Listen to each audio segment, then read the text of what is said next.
And we are back and better than ever here on this Good Friday because it is the Bristol Night Race, the Sharpie 500 for the NASCAR Nextel Cup Series here on my favorite game, NASCAR Chase for the Cup 2005. Our chase for 8 season, trying to get Jimmy Johnson his first title, which would eventually future leading him to 8 titles in his NASCAR Cup Series career in this 2004 season. Just 3 races to go until the chase begins. There is a chance Jimmy Johnson can clinch tonight, but he's going to need a little bit of help if he's going to be able to clinch a spot in the chase tonight, or I should say, clinch a regular season championship tonight over Jeff Gordon. He does come in just over 200 points ahead of him, though he would probably need Gordon to DNF, and Johnson would have to probably go out there and have a really, really good run, lead some laps, probably even win the race. But we'll have to see what will happen. This could be a very wild race. We've had a couple of very highly entertaining races the last couple of nights. Watkins Glen and Michigan were very, very fun. I'm sure the next few nights will also be fun. Bristol night race tonight, tomorrow at California Speedway. Again, the 2-mile ovals have been just ridiculously fun on this game in any series. We saw that last night with Michigan, and I'm sure we'll see it again tomorrow night at California. And then after that, of course, we got the regular season finale at Richmond. There will be a lot of drama in that one to see who will all get into the inaugural 10-man chase for the NASCAR Nextel Cup. Like, share, and subscribe for more daily NASCAR content as we're about to get into this race here tonight. Joshua Rumsey, Elliott fans are the GOAT. That's all I'm going to say on that part of it. But welcome to the stream as well. Cars One Boy, welcome to the stream. Hopefully you guys are in your relaxation mode, getting the early start to your weekend, because we are going to have a very entertaining race here tonight at my favorite track at the Bristol Motor Speedway. Jeff Gordon on the pole will lead the field to the green, and we're underway under the lights at Bristol. Johnson qualified 4th. Rusty Wallace gets by him initially there, but he's able to file himself back in the line between Wallace and Tony Stewart. Oh, Jimmy slides up the track, though, with turns 1 and 2. Stewart going to try to make a pass down to the bottom. Johnson got a really good run off the exit of 2 and beat Stewart back to the inside lane as Jeff Gordon's led the first couple laps of the night. Rookie Johnny Sauter up towards the front of the field here. May have gotten a little bit of a bump from Rusty Wallace from behind. Wallace needs a very solid run here tonight. This is one of his best tracks, if not his very best track in the NASCAR Nextel Cup Series throughout his career. Qualified very well, top 5. He's 4th in the early going. And the reason why I say this is a big night for him, and he needs a very big points day. Remember, he comes in below the cutoff line. He is the first driver below the cutoff line. Needs to make up 100, a little over 100 points on Matt Kenseth. This is definitely the track he can try and do it on. Top 6 cars pulling away in the early going. Johnny Sauter has already made his bet up to 2nd place. How about the rookie? 151 car, though, gets into the left rear of Johnny Sauter. A little bump and run at Bristol. I'm sure you are going to see a lot of those types of passes here tonight, especially when we get into lap traffic. Rusty Wallace now going to hop underneath the 30, and after the 151 car moved Johnny Sauter out of the way, Sauter cannot get down to the bottom, and he is getting trained. Rusty Wallace and Jimmy Johnson will pass Sauter as well. Sauter's got a chance to move low in front of Tony Stewart. It does, but he falls from 2nd to 5th. And Jeff Gordon is under heavy pressure right now from that 151 car. We could see a generated driver leading in the Bristol night race here before long. He qualified 3rd. And instead it'll be Rusty Wallace taking over 2nd place. He just outdrove the 151. Johnson follows Wallace to 3rd. Rusty Wallace in 2nd place, sandwiched between the Hendrick Chevys of Jeff Gordon and Jimmy Johnson. We saw Hendrick Motorsports' win streak come to an end last night at Michigan. They had 10 straight victories before that, all between Gordon and Johnson. Unfortunately, they were not able to continue that. The win went to Dale Earnhardt Jr. He got his 3rd win of the season. Only 2 races this year that Chevrolet has not gone to victory lane. 1 Dodge and 1 Ford have a win. Wallace with another big run. He is underneath Jeff Gordon. For the lead, 5 bonus points for Rusty Wallace. By less than a half a car length, he beats Stewart to the line. Johnson to second as he follows Wallace past another car. That one was his teammate Gordon. And now Johnson way up the racetrack. Brushed the wall a little bit into turns 3 and 4. He overdrove the corner. And Jeff Gordon's trying to fight back to the inside. And Johnson's going to let his teammate go. Gordon to second. That's a 3-car breakaway in front of the field.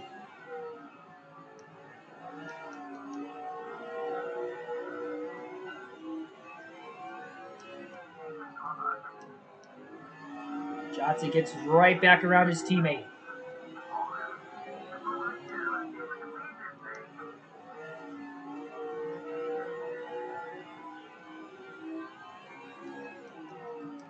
Well, Green Bay's 10-0. I wish.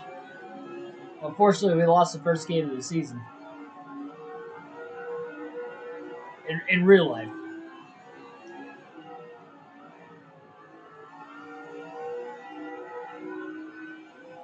Great run off the exit of turn 4 for Jimmy Johnson. He's underneath Wallace. He'll make the pass in 1 and 2. Clear. Off the exit of the corner, Jimmy Johnson will lead his first lap of the race at lap 18. So we've seen 3 different leaders the very early going to the race. That's 5 bonus points for Johnson. Of course, with Gordon in 3rd place right there, it's not going to look likely that Jimmy Johnson will be able to clinch his way in as the championship, or clinch his way in as the regular season champion, excuse me.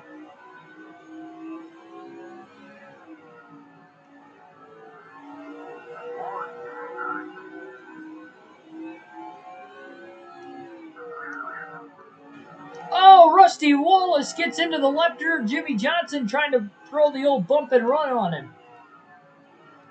Definitely got the 48 loose, but it actually kind of stacked him up because I think Gordon got into the left rear of Rusty as he got into Jimmy Johnson. You can definitely tell Rusty Wallace is a man on a mission today.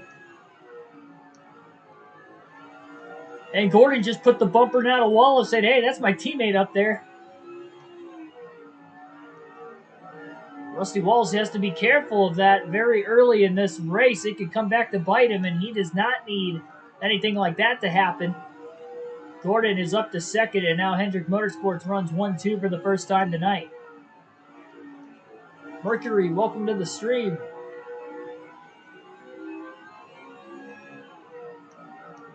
You can see the lap traffic up there. It's going to be a constant flow of that throughout the course of this race. As it always is with short track racing. Remember, Jeff Gordon and Rusty Wallace have a history at Bristol. 2002 started a rivalry was sparked when Gordon used the bump and run on Wallace for the win. Johnson overdrives 1 and 2. Gordon to the inside. They almost made contact. Johnson fighting hard on the top.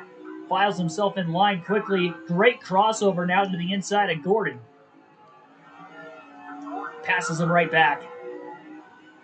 Well-timed, well-done move. Really on both drivers. And that leaves the 48 back at the point again, lap 28. Jeff Gordon just entered in a lot deeper that time into turns 1 and 2. I say though, Jimmy Johnson's car is hanging in well on the high side when he has to. Cuts back down to the bottom in front of Rusty Wallace.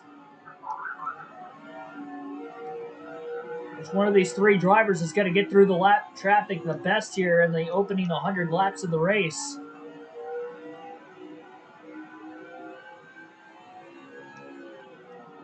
Likely scheduled to be a 2 pit stop race tonight. I'm sure we'll see more, as I'm sure we will see some cautions throughout the course of this race. Pretty much a guarantee anytime you come to Bristol. We've had 3 caution-free races this season. I do not see this being a 4th. I can guarantee it. Even if we do have a long green flag run to start. Gordon had rivals with everyone at Bristol. That would be Dale Earnhardt, I think you're mistaken with, but Gordon did have a couple run-ins here too, though. Matt Kenseth, of course, as well.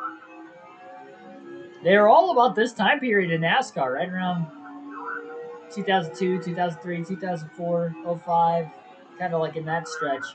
Of course, this is the 2004 season.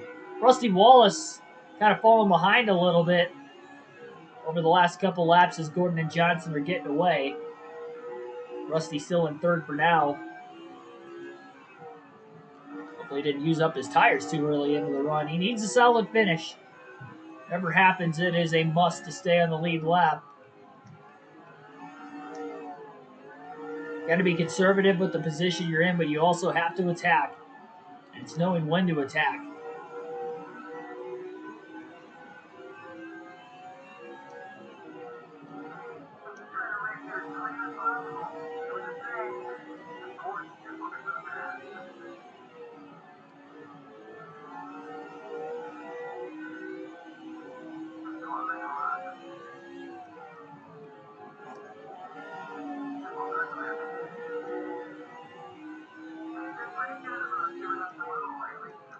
Jimmy Lane, the 169 car. About to go a lap down at the hands of Jimmy Johnson. Johnson puts another car between him and Gordon. Oh, and Lane pulls down right in front of Gordon into turn one.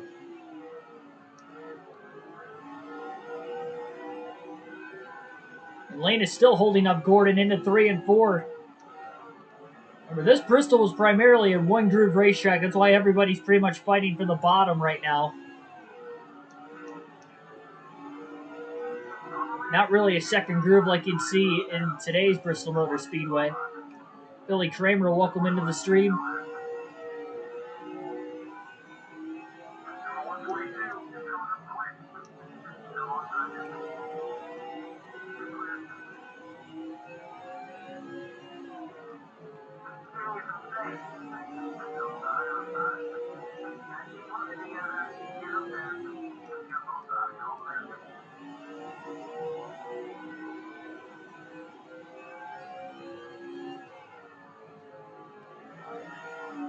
The 191 car going to get into the 172 of Dave Dunn. We'll bump and run as they try to stay in front of the race leader, Jimmy Johnson. They don't want to go a lap down. Meanwhile, there's about 3 lap cars between Johnson and Gordon, and Johnson's got his largest lead in the first 43 laps, and that would be about 9/10 of a second.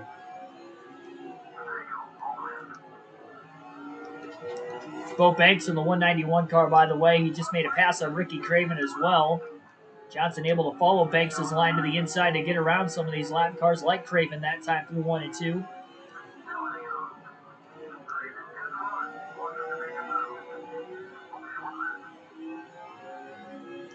The number next to leading mean? Oh, those are the skill points I'm earning throughout the course of the race. The skill points are the way the EA Sports games, you had to earn skill points by running races or doing challenges and stuff.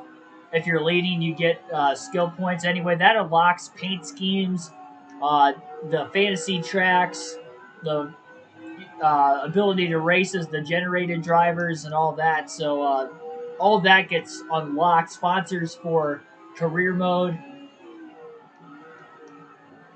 All that gets unlocked by skill points. And the skill points you earn. I'm still trying to unlock that stuff because you have to purchase what they're called chase plates. And you'll have however many skill points.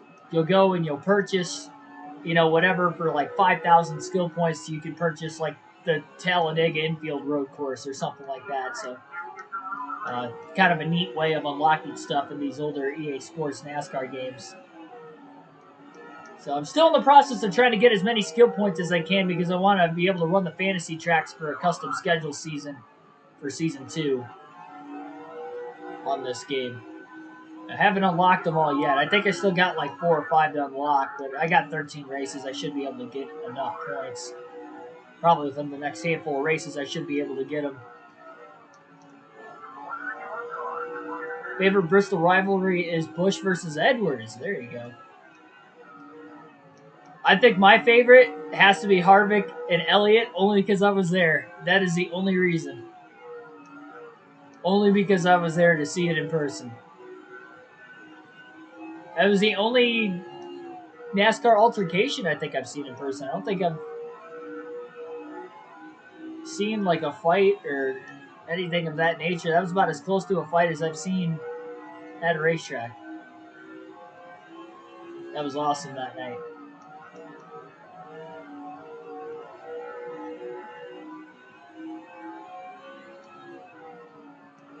We'll contact Robbie Gordon trying to move the car in front of him up there. He's the third to last car on the lead lap currently. Of course, that seems like a move Robbie Gordon would pull in real life too. Figured you'd say that. I know it's recency, but only because I was there in person. It's the only reason.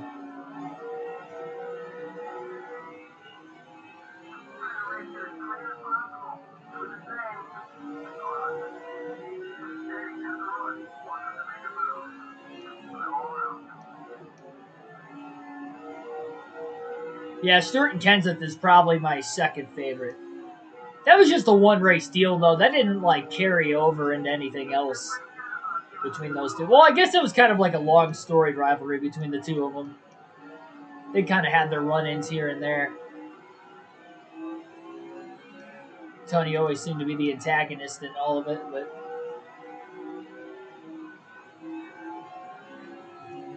they did have their fair share of run-ins even before that Bristol night race. The helmet toss.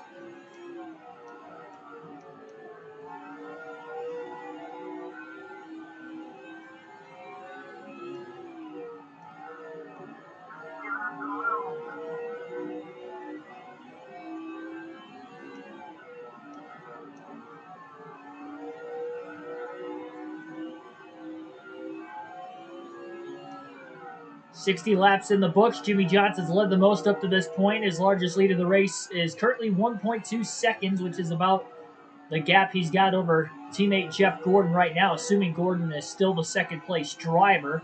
Hard to tell right now out of the rear view with a decent amount of lap cars between the top two, and the fact Johnson is slowly getting away from him. He's just getting through the lap traffic that much better. Right when I say that, he makes contact with the 141 car of Ray Parker. And Gordon picked up about 0.2 of a second that last lap of the contact that Johnson made with Parker.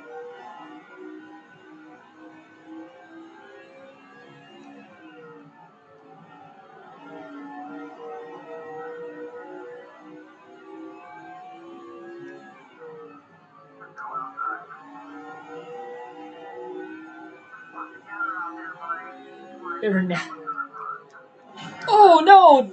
Big hit into the wall. Ben Baldwin and Jimmy Johnson tangle in turns 1 and 2. Jimmy just overdrove the corner by a lot. And his right rear got hooked on the left front of the lap car. And now that 1 second lead he had over Gordon is just about gone. And it is gone. Gordon back to the lead at Bristol. Big mistake there by his teammate. That's why lap traffic is a huge factor, and also why you just gotta be consistent and be very, very patient at this racetrack. He rushed to get around the lap car. He drove it in too flat. He did not have him clear when he slid up. That was a pretty good lick into the wall. Johnson does pass Gordon right back. Aerodynamics don't really matter too much when you go short track racing, luckily, so they're definitely going to have to buff that out as best as they can under that first pit stop of the race. Any repair time obviously going to make for a longer pit stop. So the least amount of damage you could have, the better. And that is not a hit you want to see into the wall. I know nothing's in the red right now, but we still got over 400 laps to go. Long ways yet.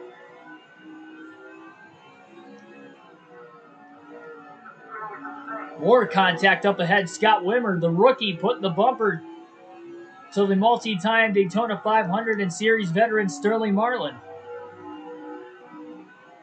That's a pretty gutsy move. He seems to be pulling away from Marlin after making the pass. A couple of rookies up there. You got Wimmer, and then the rookie right in front of the 48 is Brendan Gaughan. Comes into this race 15th in the point standings. Having a pretty stellar rookie season, all things considered. Even though he is in Penske equipment, his two teammates are ahead of him, but again, he is a rookie. Newman is currently in the top 10 in points. Rusty Walsh just on the outside in 11th.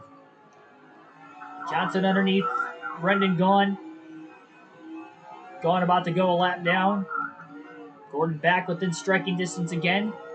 Johnson was getting through the lap traffic so well up until that one mistake, and just like that, Gordon took the lead briefly. And even after Johnson took it back, he is not pulling away from Gordon anymore. Favorite rivalry is Busch versus everyone. Keselowski versus everyone was pretty nuts there in the early 2010s, too. Man, Johnson overdrives the corner again into 3. Sideswipes the 40 of Marlin. You can see the donuts on the left side of that Coors Light machine.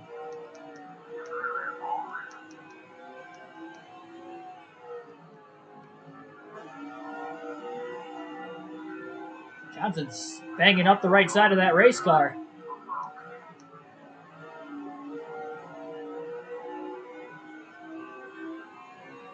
Yeah, just think if Sterling Marlin would be a 3-time Daytona 500 winner, likely. And he still would have had to finish those last 2 laps in the lead if he didn't try to pull that fender out. I mean, he can be a 3-time Daytona 500 winner. Not many drivers can say that. I mean, he's still a 2-time Daytona 500 winner, but...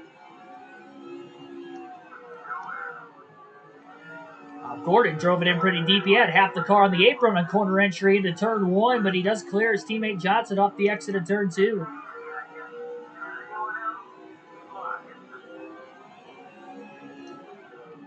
Back and forth. The 24, the 48. This is definitely, of all the short tracks, the one where you probably see the most lead changes. Especially when you get into these longer green flag runs. Working through lap traffic. And look at that lap traffic just up ahead as Johnson passes Gordon back in 1 and 2. That seems to be the corner where most of the passes have been made for the lead. Gordon going to try it in 3 and 4 now. What a crossover by Jeff Gordon as Johnson ran wide off the exit of turn 4. Jeff Green going to get back underneath. Johnson got the drive off, pulls down in front of the 43 of Green into turn 3. About halfway on fuel, lap 82. But there is a ton of lap traffic in front of Jeff Gordon.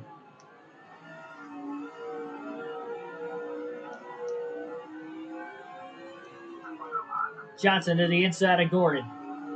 Using the other Gordon, Robbie Gordon, as a pit car.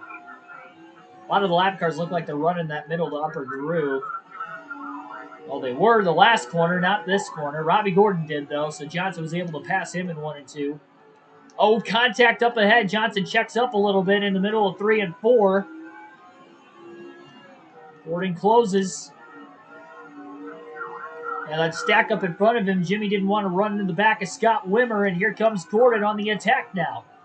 That definitely costed Johnson. Side by side for the lead, though. Gordon not clear, although he did lead that lap at the line.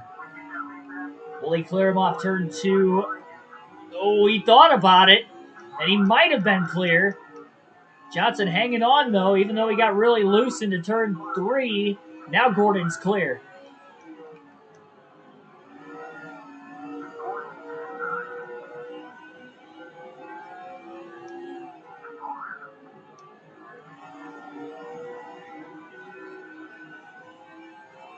Yeah, I was too young to remember that race in person, or like watch it live on TV, but I was not there in person. I don't know why I said in person, but on TV. So I don't know what would have went through my mind if I saw that. That's definitely one of the oddest moments in NASCAR history, I've got to imagine, especially with it being the Daytona 500 when you have, a lot of like probably non-NASCAR fans watch it too. They're probably like, what is he doing? I mean, for the Daytona 500, in a lot of ways, are a lot of people's first time ever watching a NASCAR race. Could you imagine that being their first NASCAR race and they're like, yeah, what is that guy? Is he allowed to do that? No, he's not allowed to do that. Not at all. I mean, you're not even allowed to get out of your car now. Unless they tell you to. I just find it funny how he didn't think he was going to get caught. Like, there's cameras everywhere, man. I mean, all the driver of the pace car has to do is look out of his rearview mirror, which is what happened. Crazy moment. The entire ending of that race was crazy if you go back and watch it. Between that, then that restart that led to him having to pull the fender out, they had a wreck, kind of 2020 Clash style, at the start-finish line. And then they were racing back to the caution flag. And before they got into turn one, Jeff Gordon was actually leading the race, and Marlin just dumped him. he just turned him. While they were racing back to the caution flag, because that could have ended the race. And then they were in a photo finish at the line between him and Ward Burton. And I think Marlin was ahead. I can't remember. Maybe Ward Burton was ahead. I can't remember who was ahead, and then obviously under the red flag, because they red flagged it because they were going to be able to get another restart in, which they did if they did red flag it. And Marlin pulls the fender out. He has to go to the rear. They have to penalize him. And Ward Burton's the leader. And he had to hold on a green-white checker restart and did. Like, that was a crapshoot of a finish in the Daytona 500. Entertaining, though. Very entertaining.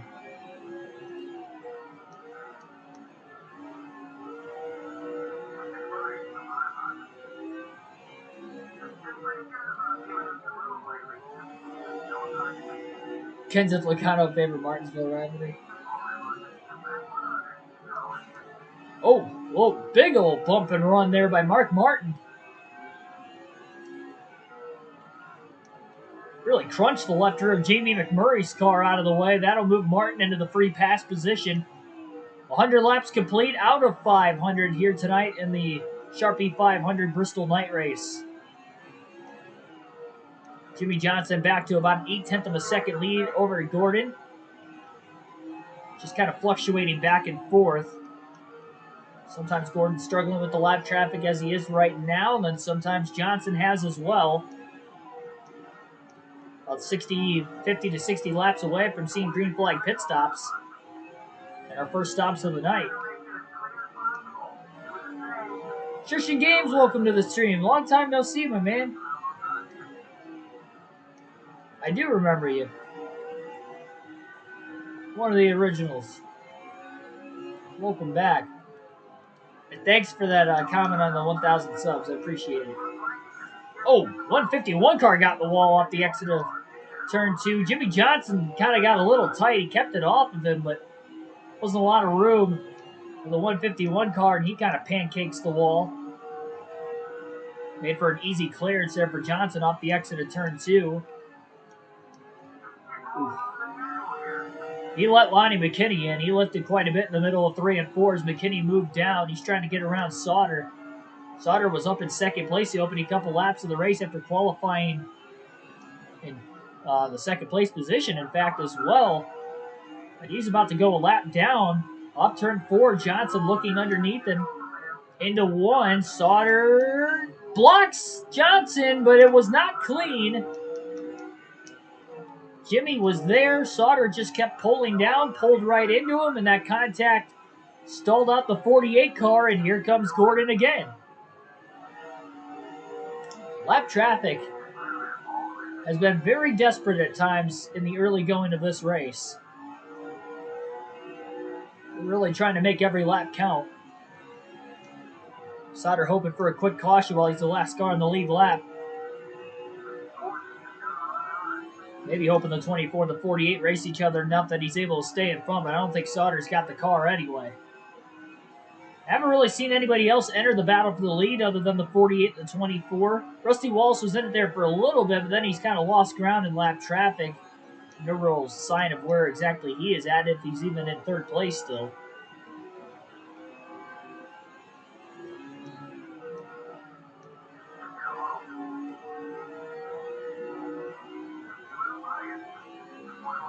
Gordon to the inside for the lead. Trying to make the clean pass on Jimmy Johnson, and does. He clears him off turn 4. Now we'll see if Jeff Gordon can make his way around the 30 of Sauter. Will the rookie try to block him? Now, Sauter has been bad with his blocks most of the season, not just tonight at Bristol. He's probably been the toughest lap car to pass all year.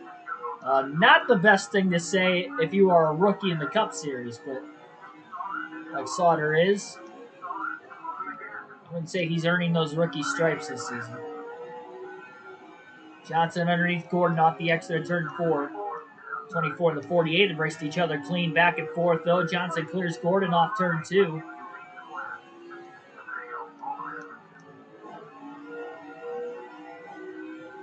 I don't know if that was funny. I kind of felt bad for Ambrose when he did that. Because at the time he was looking for his first career win. Because, I mean, drivers shut the car off all the time to save fuel. Like, all the time. Any caution, they're shutting the car off to save fuel. The problem is he shut the car off when he was going uphill. Which is the essence at Sonoma, you're going uphill. And that was just not obviously, doing it uphill, he couldn't get the engine to fire back up again until he fell back to, like 7th place or something. And that was Jimmy Johnson's only career win at Sonoma. And the only one of his 2 career wins on road courses.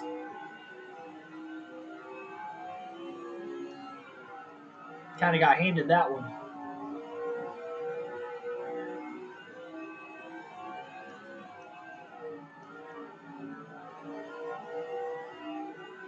At least he ended up making up for it, and he was able to get a couple more wins before his career was out.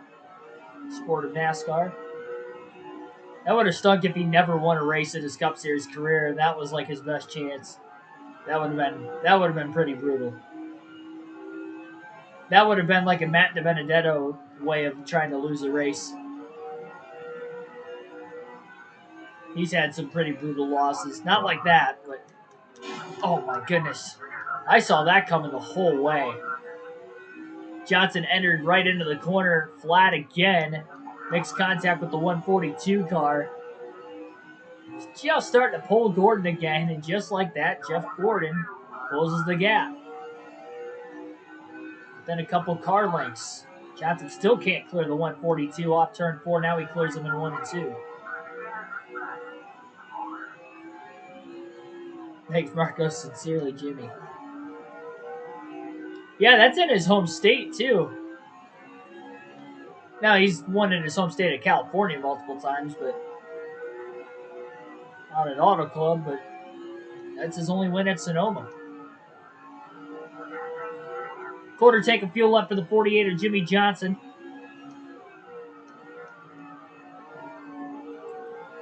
Definitely a Hendrick-dominated night, as it has been for most of the season between these drivers. Just because their 10-race win streak just came to an end. Let's see if they can get another win streak started tonight. They ran 1-2 for most of it. Gordon qualified on the pole. Johnson qualified 4th. Johnson the one leading, but you can definitely tell these 2 cars are pretty equal with one another. Racing for the same team, you usually have equal equipment.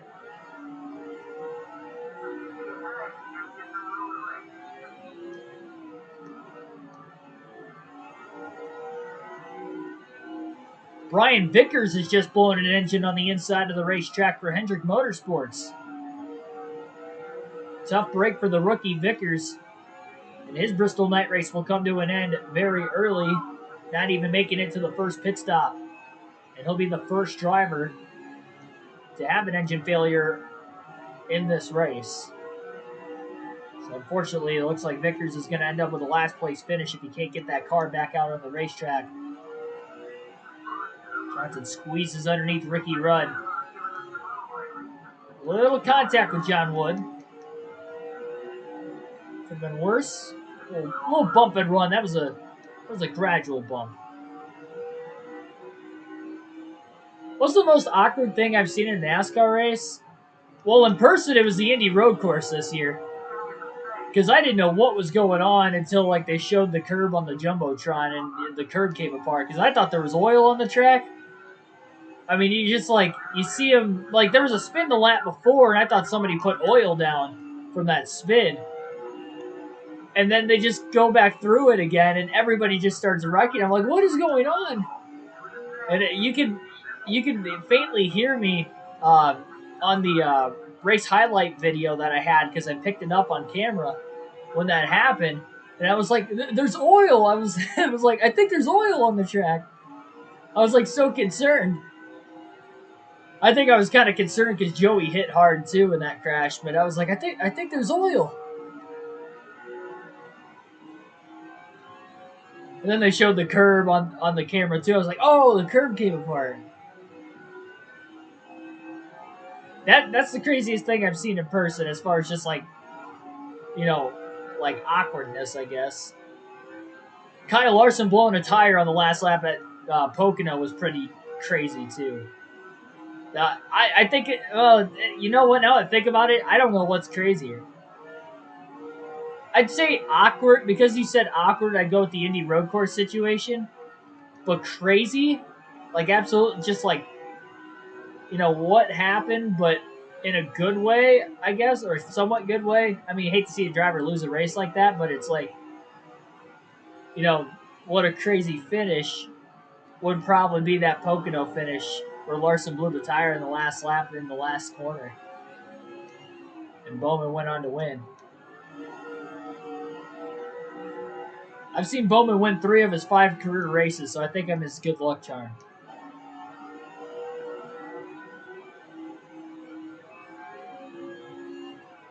I literally just saw him win at Dover like a few weeks before that, too, in person. Then he wins at Pocono. I was like, I mean, at that time he had 3 wins. I'm like, if Bowman goes on to win like 6 or 7 races this year, with all the races I'm going to, it's got to be because of me. It's got to be.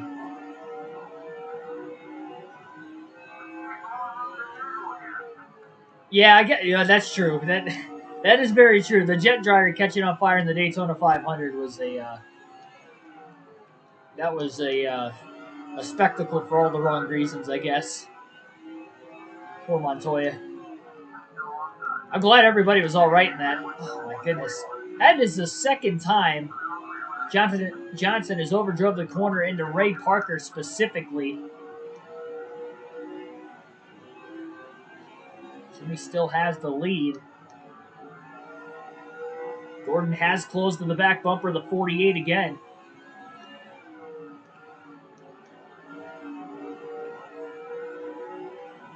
Pothole Jeff Gordon in Martinsville, that is true. Jamie McMurray at Dover when he hit the piece of concrete that came up too.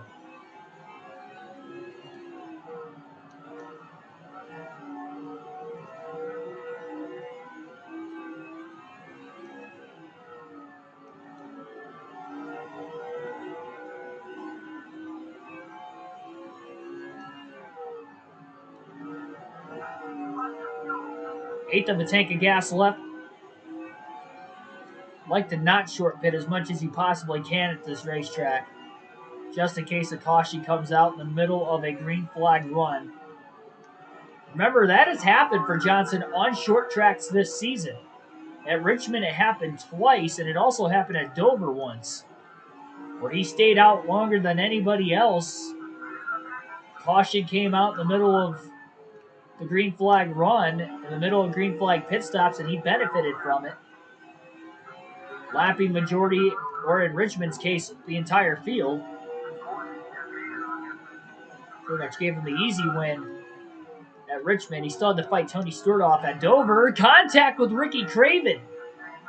Johnson overdrives the corner, and Craven ends up in the wall off the exit of turn 2. And Gordon will lead that lap at the line as the Hendrick teammates get together now off turn 4. Contact on the bottom between Kevin Harvick and the 175. We got a caution. Harvick has just turned the 175 car on pit road entry in turns 1 and 2.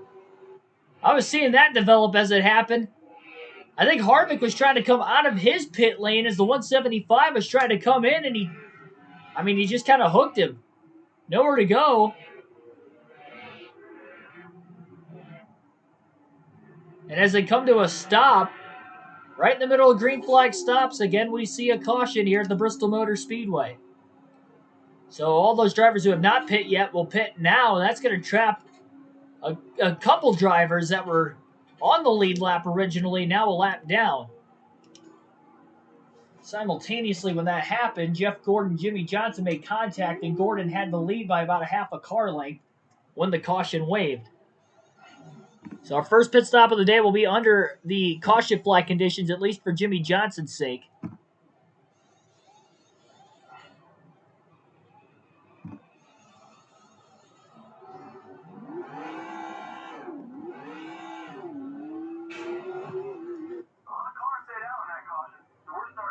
It looks like there are only 5 cars on the lead lap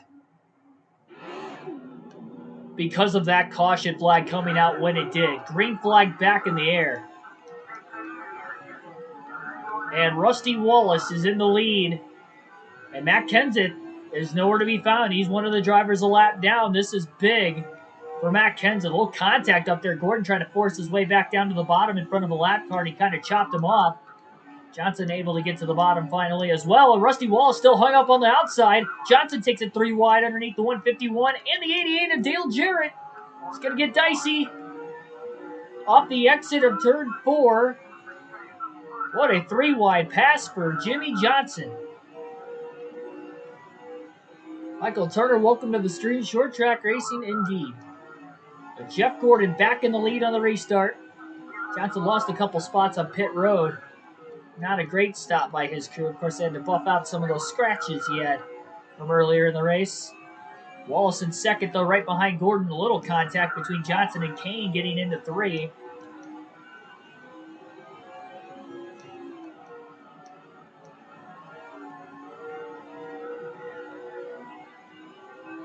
Wallace back in the hunt now after that yellow and having a quick stop. And he puts the bumper to Gordon. Bump and run for Rusty Wallace. Johnson, after they got stacked up, will take it 3 wide into turn 1. There's contact with the 2. A little bump and run himself. Wallace is in the wall. Rusty Wallace pinches Jeff Gordon into the wall off turn 2. First he got into him on corner entry the lap before, and then he pinches him into the wall, and Johnson is in the lead. Tempers flaring in the Bristol night race, and we're still in the first half of this one.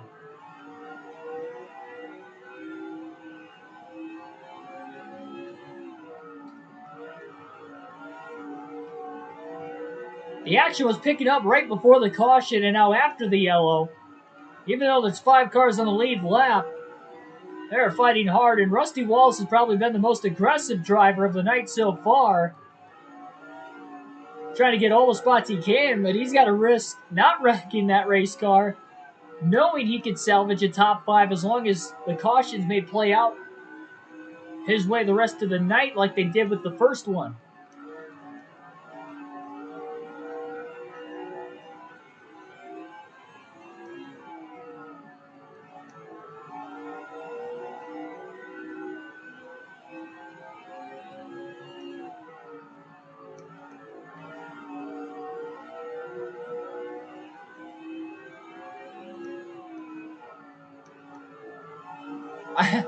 Tristan, I actually don't remember that. What race was that when that happened? Off the top of my head, I don't remember calling that. Was that a cup race or? If it wasn't a cup race, that's probably why I don't remember. Well, I mean, I guess it is kind of a small detail, I guess. Probably saw it but forgot about it.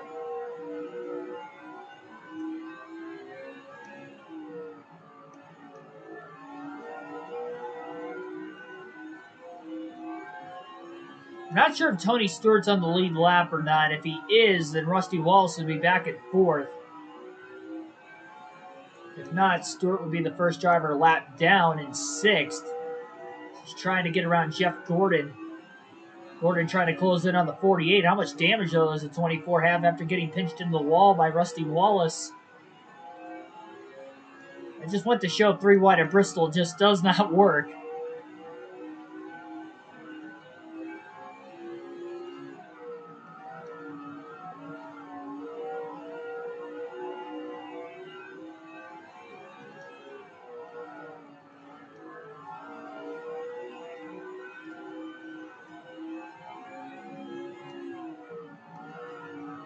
Definitely been an entertaining night of racing so far, as we kind of expected out of the Bristol Motor Speedway. When is it not entertaining?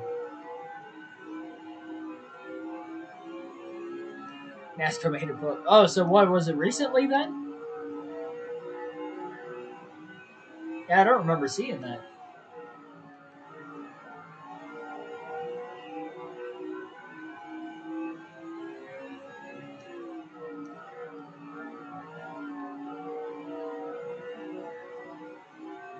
Another crazy moment I've seen in person. My first Talladega race last year in the fall. Seeing Kurt Busch fly through the air like less than 100 feet in front of me. that was wild. I was like 15 rows up from the catch fence. And like he caught air and I saw the roof of his race car. Like the number 1 on the roof of his car. I thought he was coming into the fence.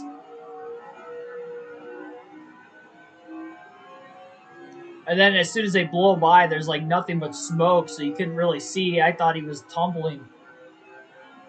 Until I saw the replay of exactly what happened after they passed me. But like the instance of it coming, because I can vividly remember that wreck. Boyer was pushing Johnson, and like you see Jimmy get loose in the middle 3 wide, and I was like, oh no, and then like he just overcorrected down into Kurt, and Kurt just goes airborne. I thought he was that angle of where he got clipped and then catching air. I thought he was going into the fence. I don't know how he didn't. I don't know if it was just the way the cars hit him when he was in the air that kind of kept him on the, well, not on the track, but like on the racing surface and away from the wall, but crazy. Oh, it was only 3 months ago. Yeah, I don't know why I don't remember seeing that.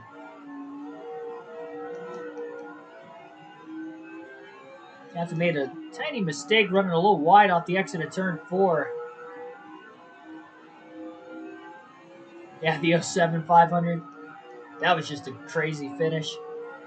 You got the, I mean, that's just like the most NASCAR finish you could possibly think of is the 2007 Daytona 500. You got the big one off turn 4 coming to the checker. You got Clint Boyer upside down crossing the start finish line. You got a photo finish between Kevin Harvick and Mark Martin. 2 drivers who were looking for their first ever Daytona 500 win. And Mark Martin never ended up getting one to this day. Kevin Harvick's only Daytona 500 win was that day. He had to come from a long ways back on the final lap, too. He was like 5th or 6th in line. That was honestly kind of similar to what happened between Hamlin making the pass on Truex to the line in 2016 in the Daytona 500. That was honestly a similar way where he was just getting a strong push down the back straightaway. He pulled out of line at the perfect time. Saw the run on the high side and got all the way to the front.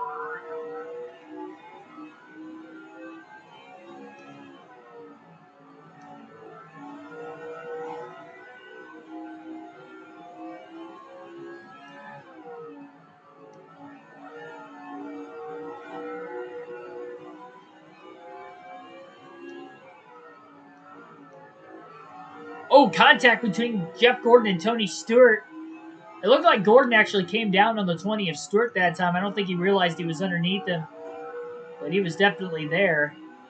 Stewart not going to allow Gordon to crowd him as he'll make the pass on Jeff, and now going to try to make the pass on Johnson. Again, I'm not sure if he is a lap down or if he's on the lead lap. I think he's a lap down because it's showing that we're 0.4 of a second ahead of second, which would tell me that Jeff Gordon's probably in second place. And Stewart's not that far behind with him right on our back bumper.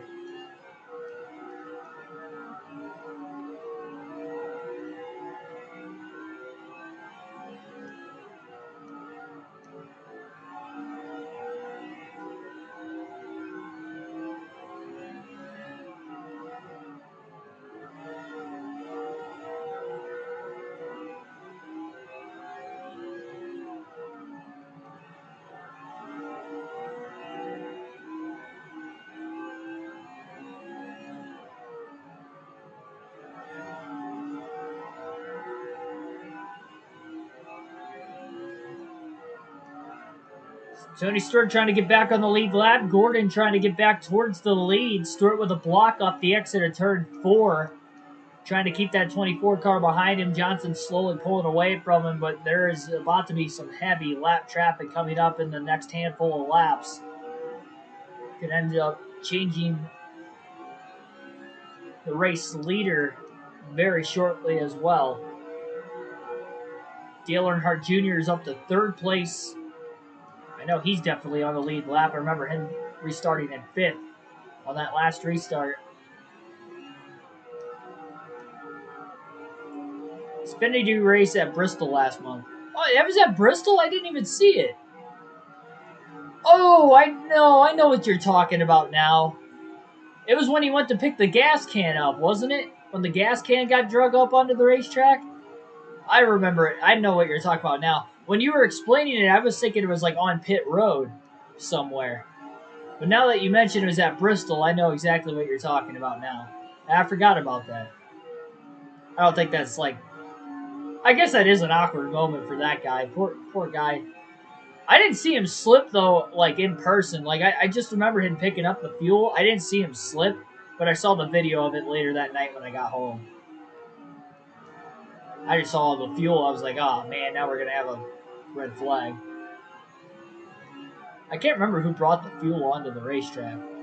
But I know the gas can was stuck to a car, and I remember that car leaving pit road. I was like, oh, then all the fuel pouring out of the top of it. Yeah, I know what you're talking about now. Happy to see McDowell win the 500, yeah, for sure. That's a feel-good story, especially for a journeyman driver. Get his first career win for, what, 14 years in the Cup Series? Just imagine, like, to be racing that long, just, you know, wondering if you're ever going to win. Probably accepting the fact you're never going to win a race, and you end up winning the Daytona 500. That's... I mean, he was stoked after the race was over. How could he not be, especially if you're in his shoes?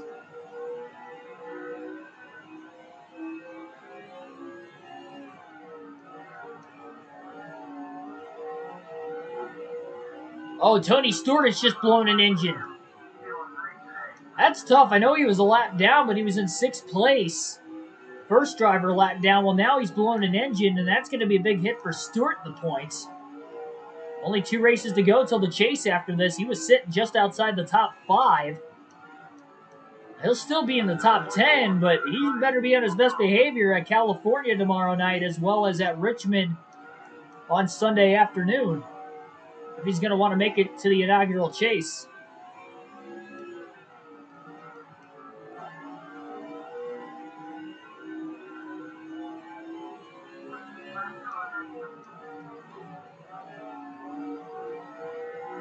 Johnson slides up the track off turn 2, but it looked like Gordon did as well. How about Dale Jr. making the move to the inside of Gordon?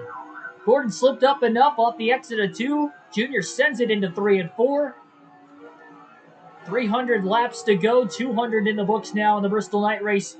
Dale Jr. to a race high 2nd place as he clears Jeff Gordon. Still not caught the lap traffic yet. Surprised they haven't caught him quicker. There's a lot of it, though. No surprise, though. It's Bristol. It's Bristol, baby.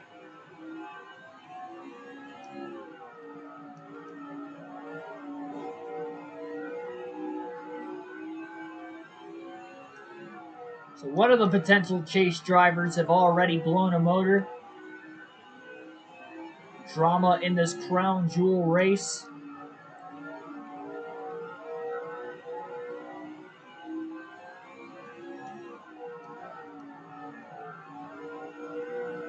Can't remember if Dale Jarrett's on the lead lap or not.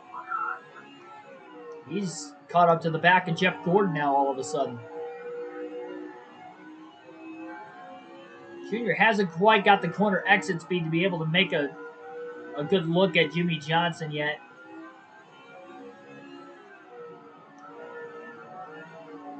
Again, Chevy's won 19 of the 21 races completed up to this point this season. Looking for 22, and they got Chevy's running 1, 2, 3 right now. These are the 3 most winningest drivers this season as well. Junior just picked up his 3rd win at Michigan last night. Johnson's got 9 wins on the year. Jeff Gordon with 4. Dale Jr. trying to go back-to-back, get himself some huge momentum heading into the chase.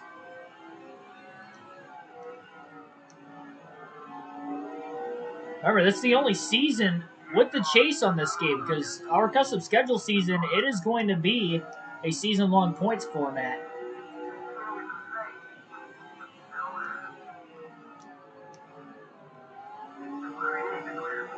Johnson passes the 142 car. He's all over the back of Joe Nemechek now. Nemechek holding up Jimmy Johnson a little bit, but the 142 is also holding up Dale Jr. and Jeff Gordon.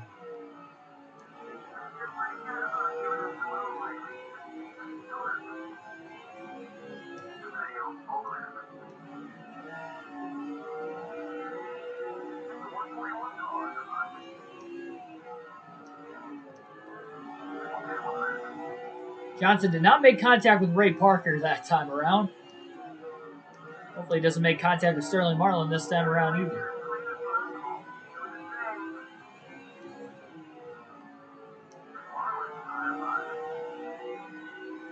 And he doesn't. He'll clear Marlin off the exit of turn 4.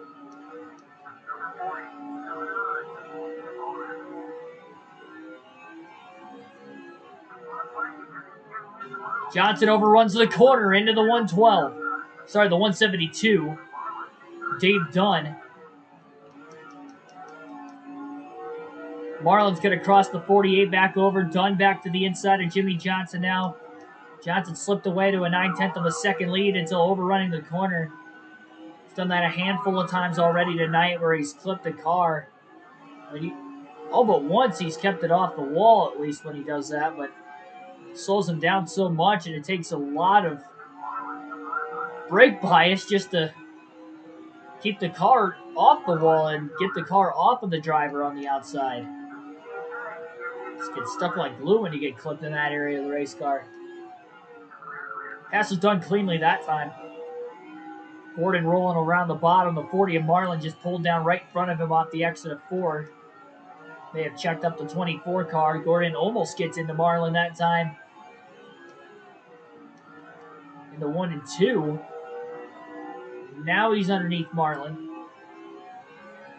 It's like Rusty Wallace has just battled back to 3rd place. Remember, he and Gordon tangled together into the wall on the restart, battling for the lead. Gave Johnson the lead on the inside, and Johnson hasn't lost the lead since. And they're getting checked up right now behind Dave Dunn.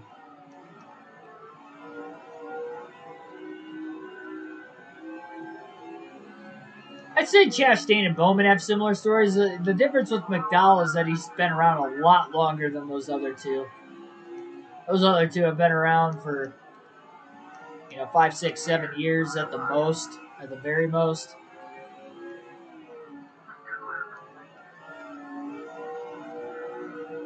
Versus Michael McDowell's been around for, again, 14 seasons in the Cup Series. That's not even counting when he first broke onto the scene in the, at the time, Busch Series around 2006, 2007.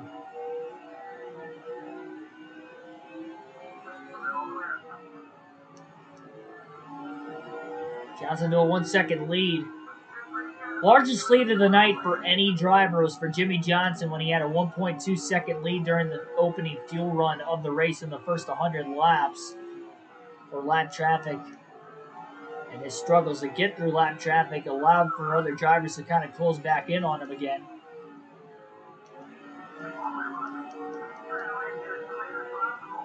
Waltrip trying not to go a second lap down. Johnson will get underneath.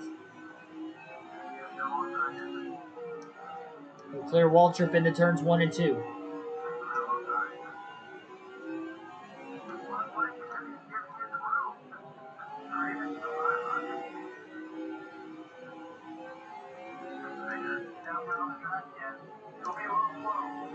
All right, so Brian Vickers is making his way back onto the racetrack. He knows there's points available with Tony Stewart DNFing in front of him, and we'll see if anybody else will have any issues that will end the race early tonight as well.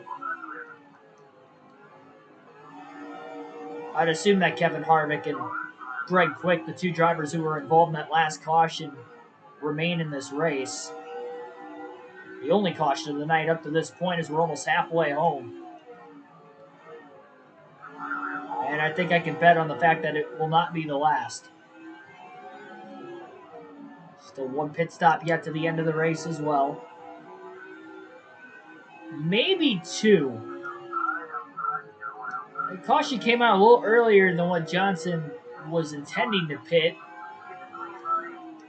Jimmy was probably going to be able to take it to about lap 164, and it was lap 149 when the caution waved.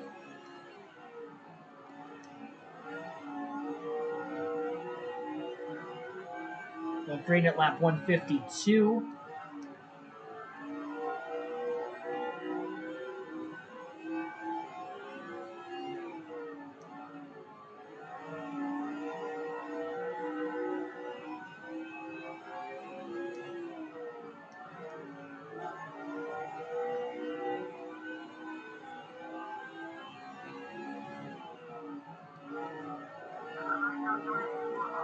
Now Johnson's got his largest lead of the race, 1.6 seconds and about halfway out of fuel on this current run. So he can go about another 80 laps.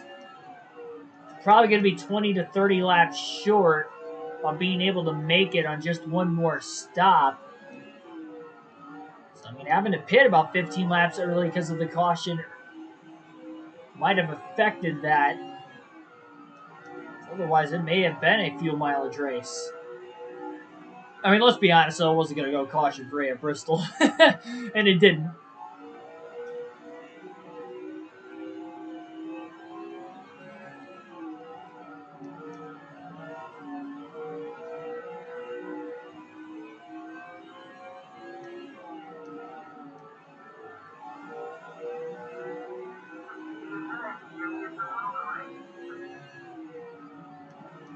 Yeah, they were. Team Red Bull wasn't even in NASCAR that long either. That's the weird thing.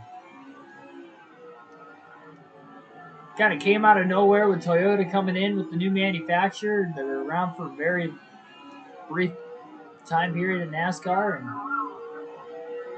they were kind of gone. They won a couple races, but they never really, I mean, nowhere close to really contending for a championship.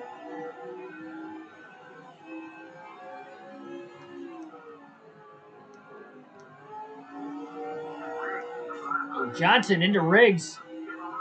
Off the exit of turn 2, Riggs wiggles quite a bit. Johnson clears him with a dive into 3.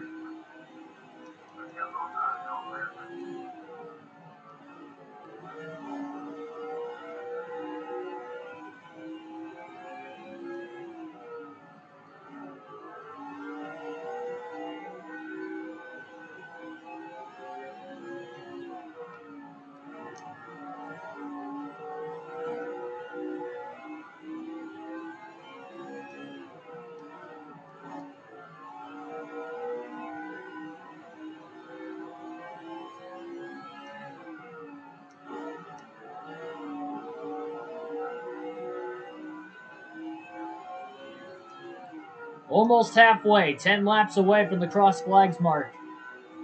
Johnson had a 1.9 second lead until he got into Riggs. It fell only a couple tenths of a second. And now it's down to about a second and a half, so maybe the lap traffic clearing up for Jeff Gordon, which I believe it is. He's got a lot of room to run in front of him until he catches the 10 of Riggs, who is still really all over the back bumper of the 48 of Johnson, mostly.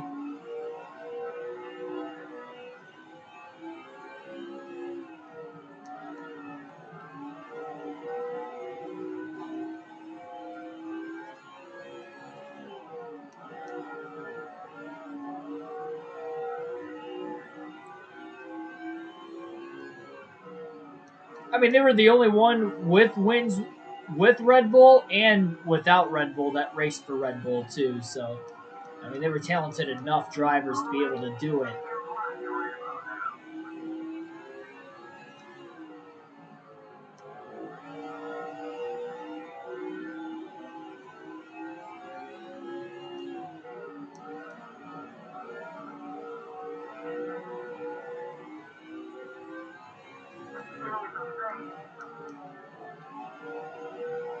Well, lead starting to fluctuate back to 1.8 seconds. Robbie Gordon, the next lap car in front of Jimmy Johnson, followed by the 151 and then the 0 of Ward Burton.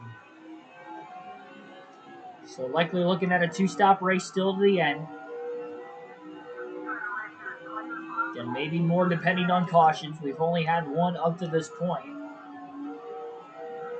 It was at lap 149, so about 100 laps ago was when the caution waved. It was in the middle of green flag pit stop, so that's why there's only 5 drivers on the lead lap right now. Those were the only 5 drivers who still had to make their stop that were on the lead lap prior to the pit stops. Terry Lewis, welcome to the stream. Well, it's the weekend for you. I still got to work tomorrow. I work on Saturdays, so my weekend is Sunday, Monday. But hopefully you guys are getting a great early start to your weekend, getting your Bristol and your NASCAR fix in. Contact as Johnson rubs on by Robbie Gordon.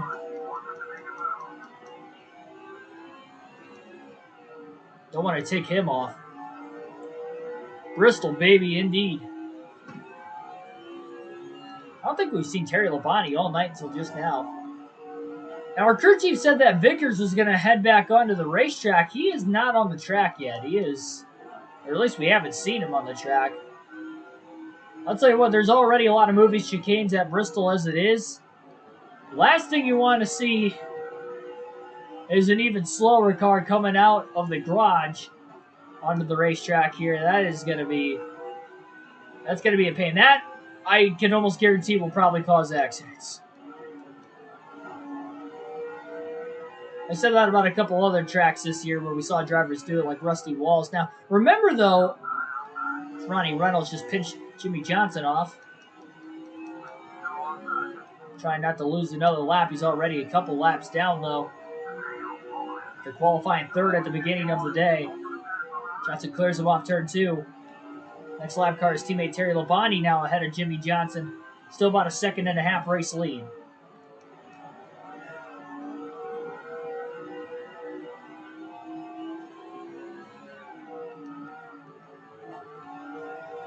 I could definitely see another caution coming out in the middle of green flag stops again.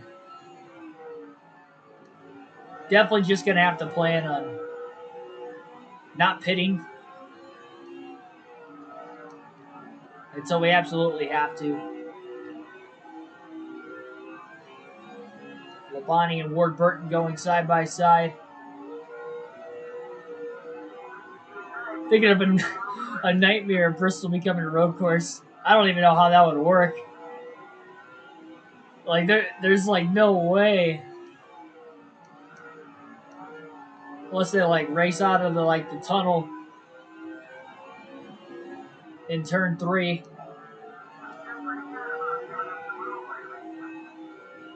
I mean, they already threw dirt on it.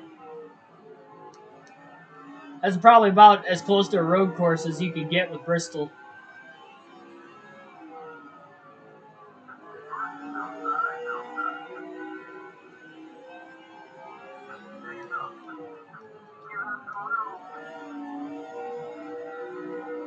Johnson makes the pass on Ward Burton. A little contact with his teammate Terry Labonte. Pulled up a little too soon to try and clear him down the back straightaway. Right front tire went into the yellow right when it happened. That cost Johnson a little bit more time again. The lead's down to 1.2 seconds. That also allowed Ward Burton to get by Terry Labonte as well. Johnson to the inside of Kyle Petty. Clears him into turn 1.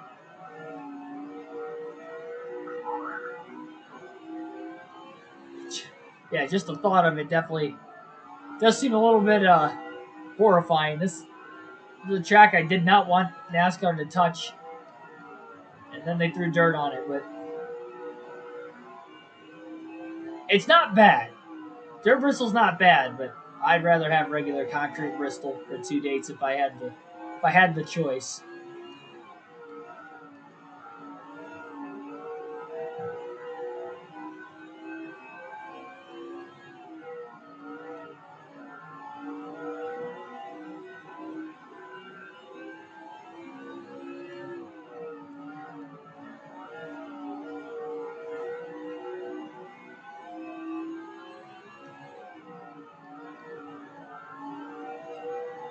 Johnson's fastest lap of the race so far is a 15.162.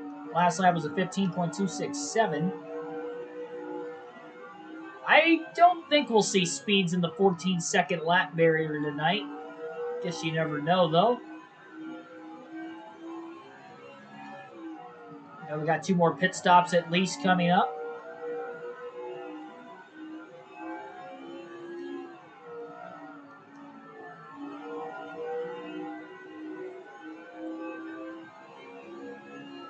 So we got DQ'd for touching the yellow line in NASCAR at Kansas. At Kansas?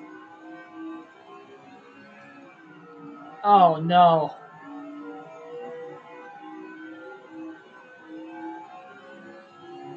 Yeah, that's a glitch they need fixed. Everybody runs the apron at Kansas in the tri-oval. There's a lot of glitches that need fixed with the gameplay on there.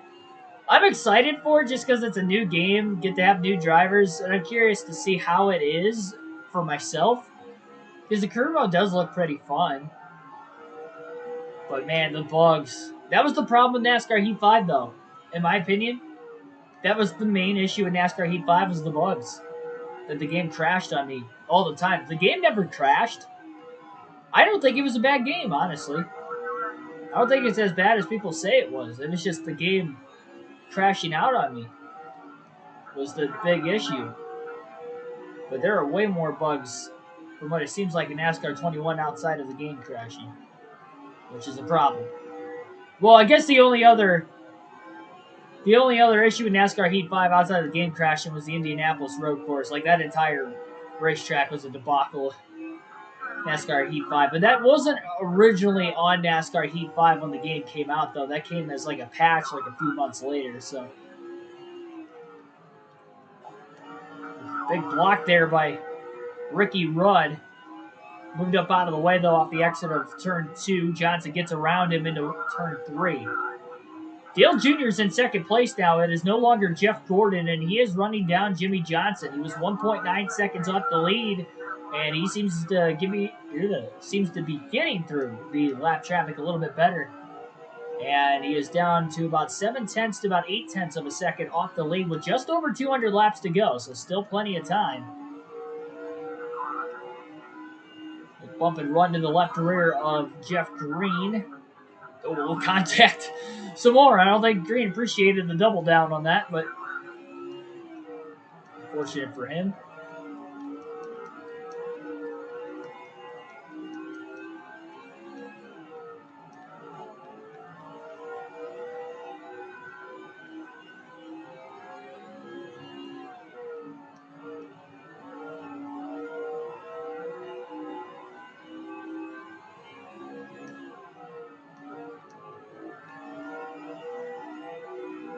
Yeah, the only out of bounds on the apron that isn't a road course for cutting would be Daytona and Talladega. Yeah, Phoenix, you see him do it all the time on restarts. I mean, you see him do it all the time on restarts at the mile and a halfs like Vegas and Kansas. Saw it at Kentucky when they raced there. Chicagoland when they raced there.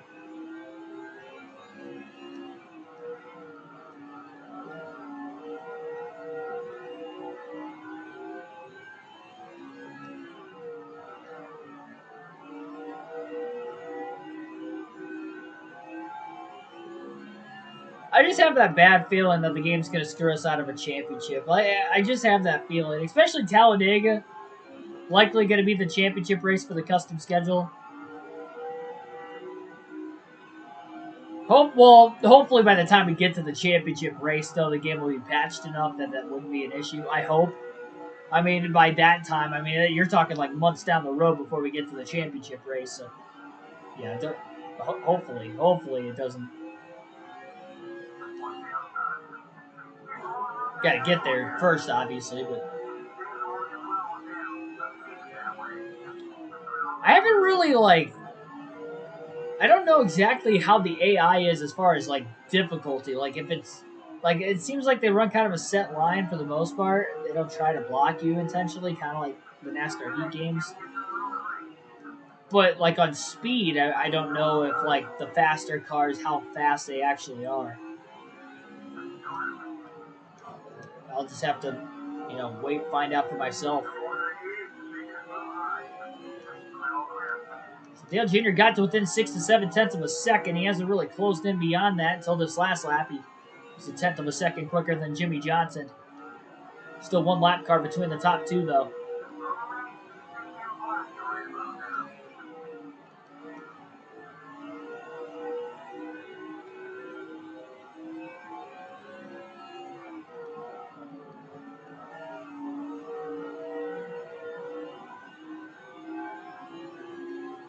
Well, I don't have NASCAR.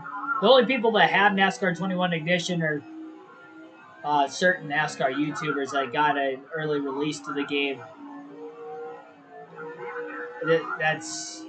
Those are the only people that actually have access to the game right now.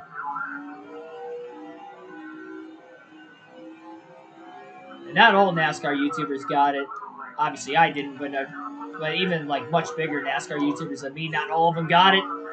John, that's the third time now that we have gotten into Ray Parker. And Parker is not the issue. It's me trying to pass him is the issue. Why is it always him we make contact with? Bounced off the wall as well in the aftermath.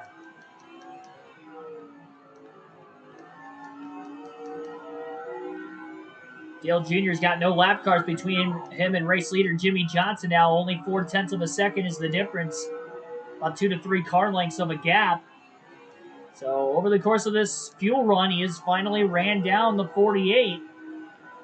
And we are getting closer to pit stops.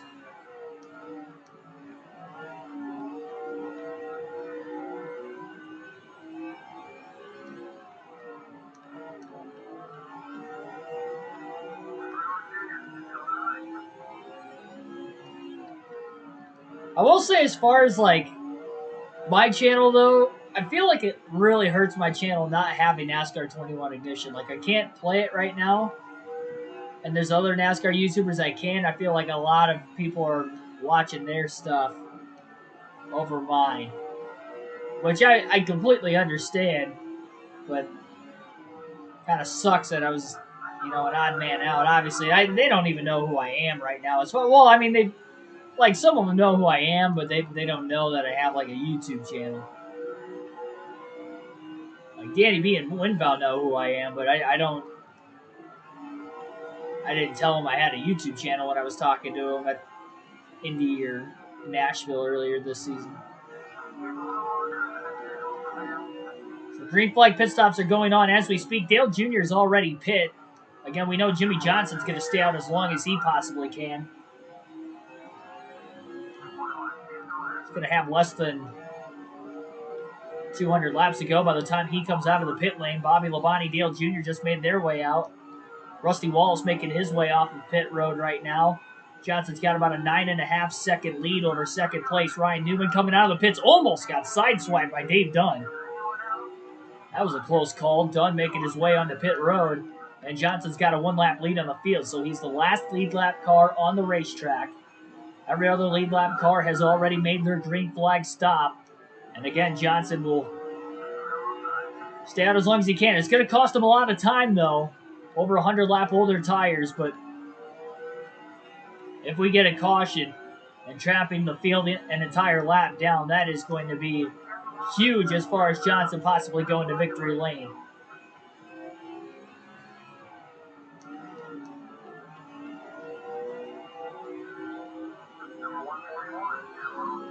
Less than 200 to go. I'm pulling for Elliott Sadler to not blow an engine today. He has blown an engine in 6 of the last 7 races, including 5 straight.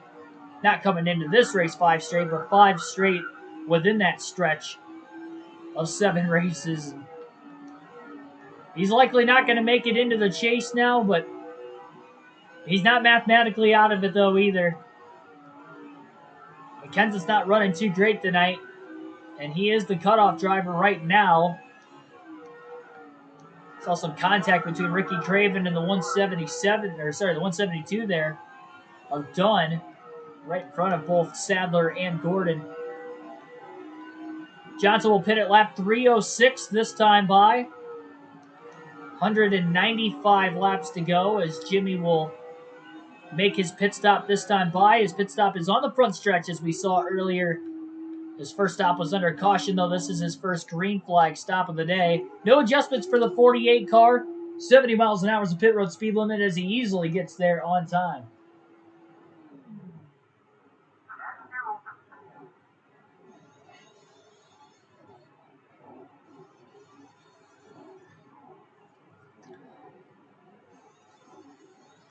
Until confirmed, though, rumors are rumors of sports, any sport for that matter. I don't believe them until, it's confirmed.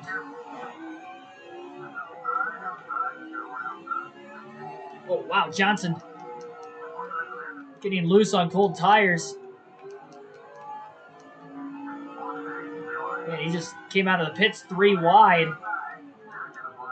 Trying to merge his way back onto traffic, and somehow, some way, Jimmy Johnson is the leader at Bristol, despite, although I know he was the leader before they pit, but he only had about 3 to 4 tenths of a second over Dale Jr., and Jr. pitted about 5 to 8 laps before him.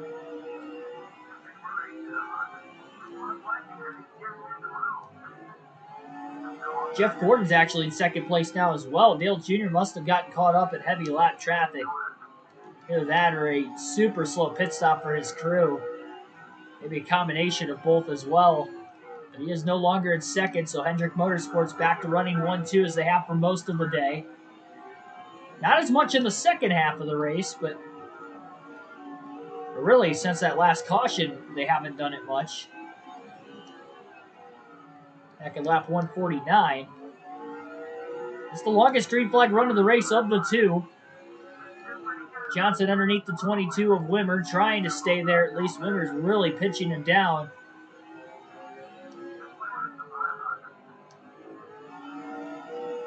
Tim Wagner in the 175. I said Greg Quick. Tim Wagner's in the 175 car.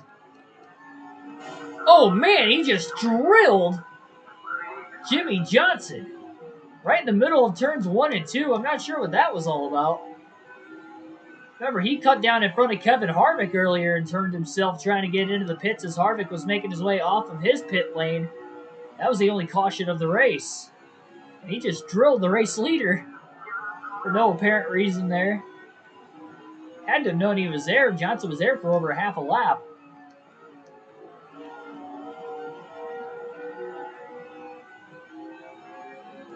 It wasn't like Johnson was only peeking his nose in. I mean, they were really door to door.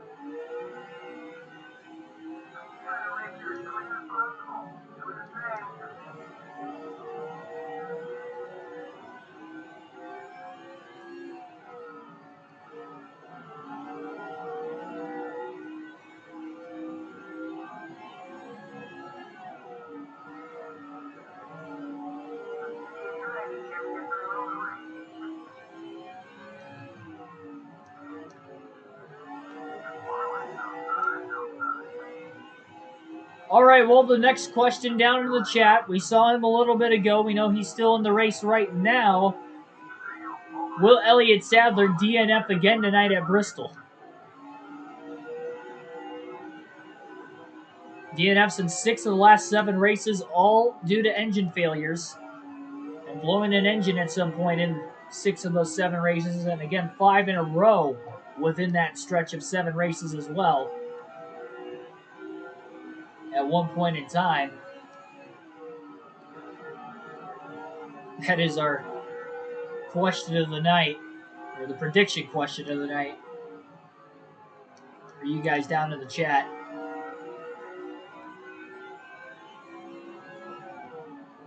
Simple yes or no question. Yeah, Vickers still has not made his way onto the track. I don't know what my crew chief was talking about earlier. I don't know what Chad Knaus was talking about. Joshua doesn't think he'll DNF. Joshua's got faith in Elliott Sadler tonight. I can't say I have faith in him finishing the race, but we'll see. Still got a decent ways to go. I mean, 175 laps at Bristol will fly by, but especially if we continue to stay green as we have for almost 200 laps now, about 175 laps just about under this green flag run alone. They're trying to double down on that to get to the end of the race. It's going to be difficult. Really testing these drivers' patience. They'll be wearing thin at this point in the run. Kind of saw that out of Wagner when he doored Jimmy Johnson. The lack of awareness, or awareness is lacking this late into a green flag run. Drivers getting tired. You know, they had a tiny break making their way to pit road for a green flag stop, but that was it.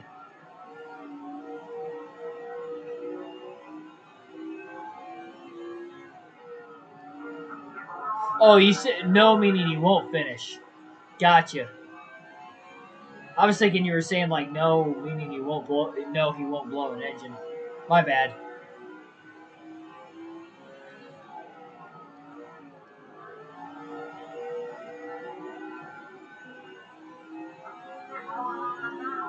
Again, the cutoff line races between Matt Kenseth and Rusty Walls. And again, I have not seen Matt Kenseth this entire race. Like, at all. And I'm almost questioning if he's actually in the race. Meaning, has he DNF'd? He's not one of the two cars on pit road now, so if he did blow an engine, it was before the first caution. Not impossible. Whatever the case, he's definitely not on the lead lap like Rusty Wallace is. Wallace in the top 5. Looking for a solid points night. And we could definitely have a super tight points battle for that last spot to get into the chase.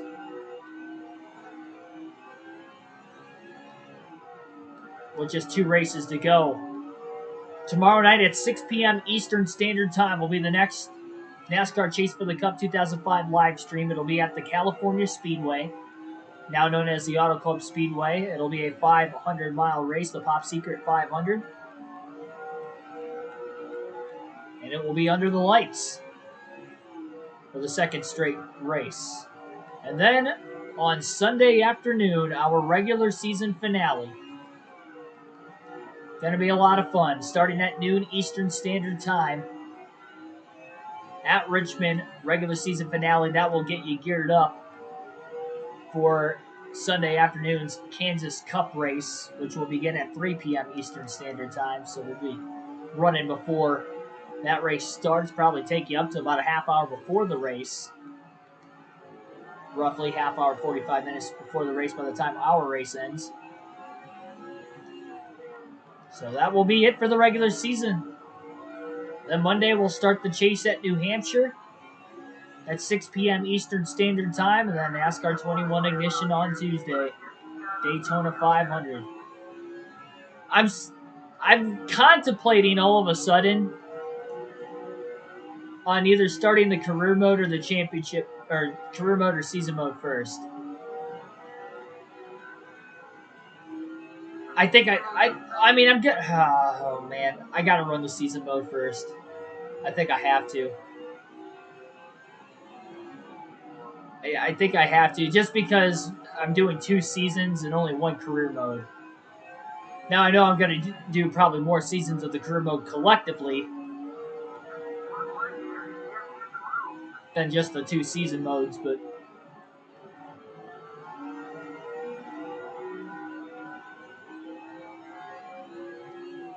I have made my decision though, as Bo Banks puts the bumper to Mark Martin. Maybe battling for position. I'd hope they are.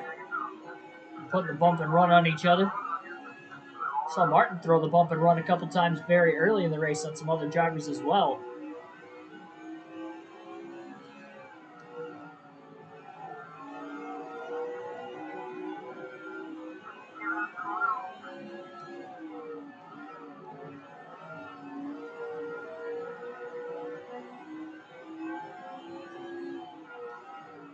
Could you imagine Dabo Sweeney and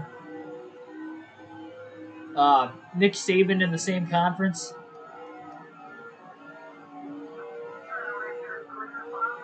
That'd actually be pretty wild. Mark Martin get a short pit.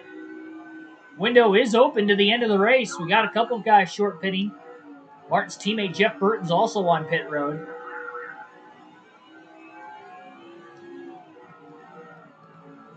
I'm sure most of the 5 drivers on the lead lap, I'd have to assume that they will stay out. It would make no sense in them pitting right now.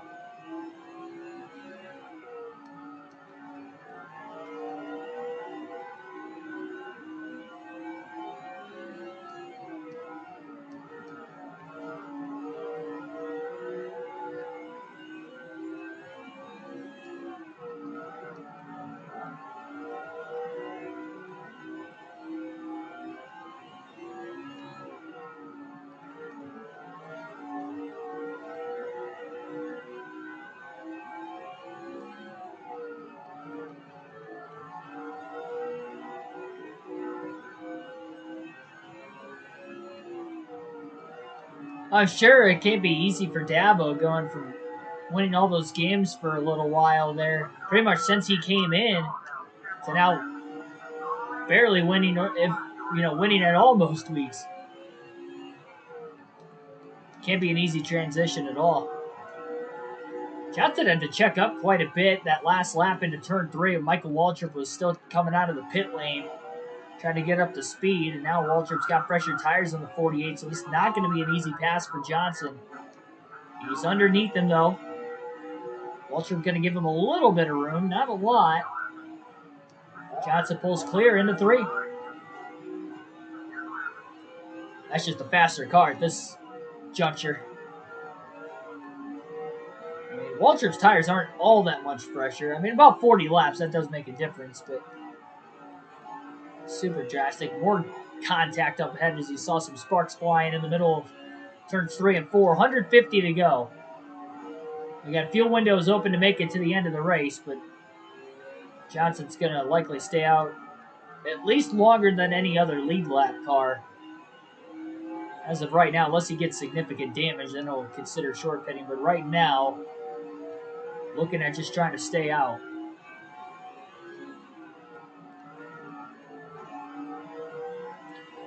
I purposely ran the test scheme tonight again, only because we were under the lights. And at Bristol, I feel like it just kind of blends in with the nighttime sky.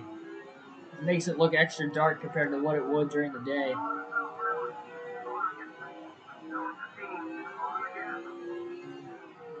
Actually, it almost looks pretty slick, too.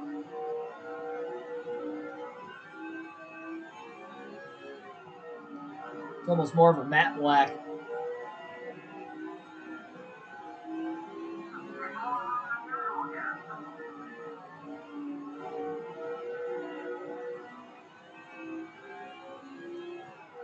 Johnson closing in on teammate Terry Labonte.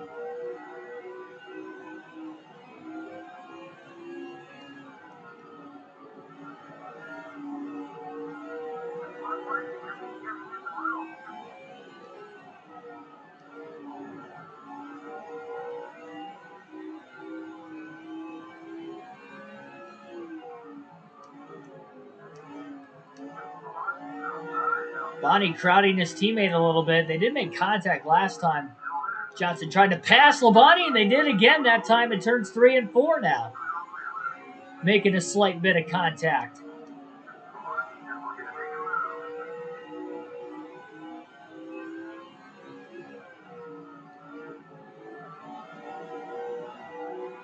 Could you imagine the final 348 laps of this race could potentially go caution-free? We've gone over 200 laps since the last caution, and the only caution of the race.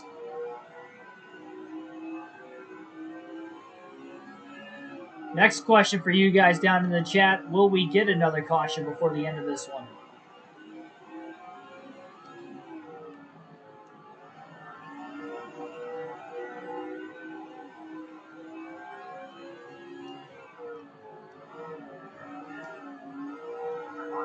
Johnson underneath Bowbanks.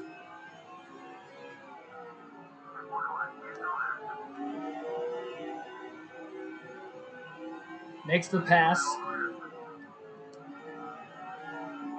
Get around the 151 as well. A lot of 2x2 lap traffic into turns 3 and 4 now.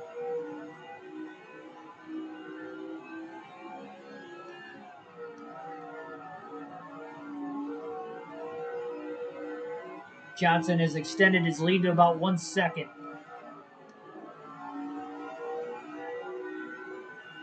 Not sure if it's Dale Jr. or Jeff Gordon in second place right now. If it is one of those two drivers,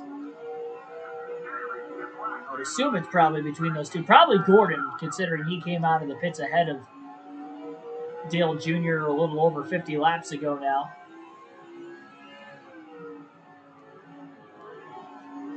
You saying probably 3 just because, or saying probably 3 on the race for cautions?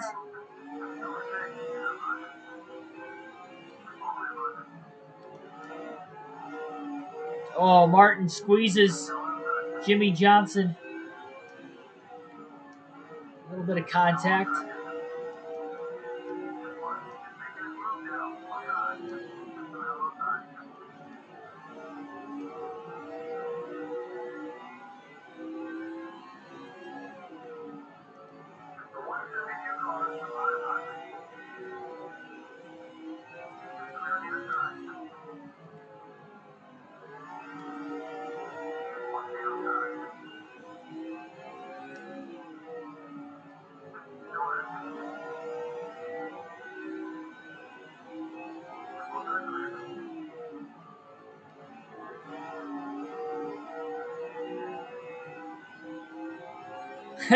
Three cautions because come on, it's Bristol. Are you saying 3 total or 3 more?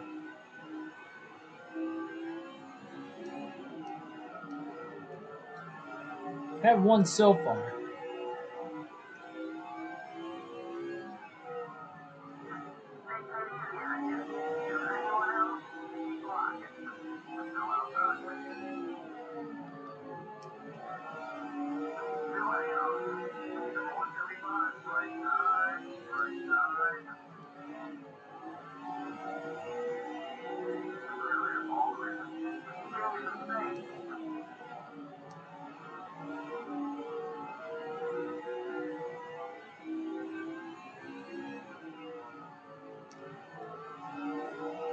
Three more. So not going based off the trends tonight. That's a little bump to Robbie Gordon. Actually, not the first time he's done that to him today.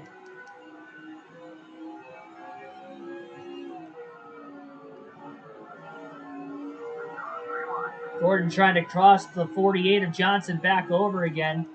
Oh, Johnson pulled down into Gordon. Thought he had him cleared getting into turn 3. He didn't quite have him. Oh, and Gordon tried to turn him. Robbie Gordon did not appreciate Jimmy Johnson chopping him off in the middle of the corner, and he put the bumper to him the next corner through.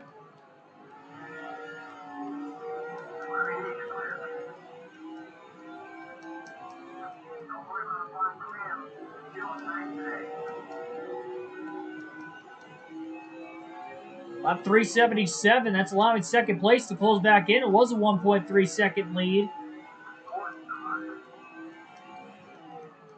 Johnson having issues with Robbie Gordon, and now he's not able to get back around him.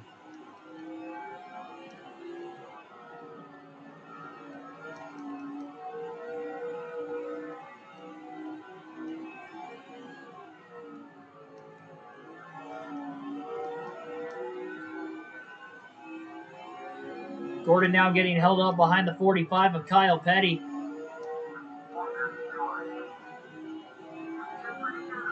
Johnson sends it.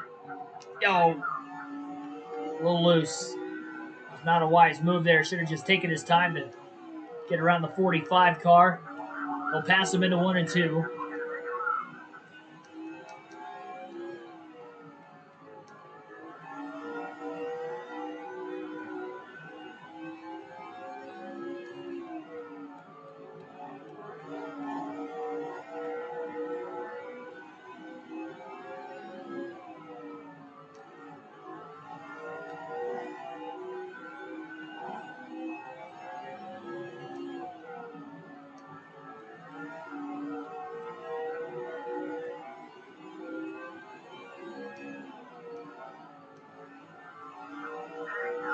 Oh, I was looking at the chat. He's chopped off Kyle Petty now. Lack of concentration really showing here out of Jimmy Johnson during this long green flag run.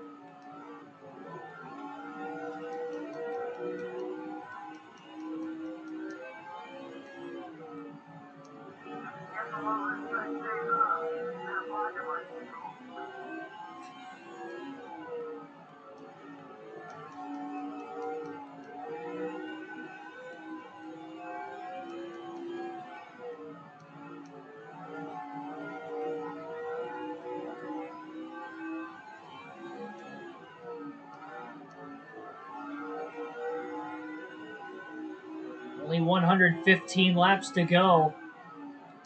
But still only 9/10 of a second separate the leaders after nearly 400 laps at Bristol. And that is considering the fact that we only had one caution today. That's really just how close it has been between the top really 3 to 4 cars most of this race.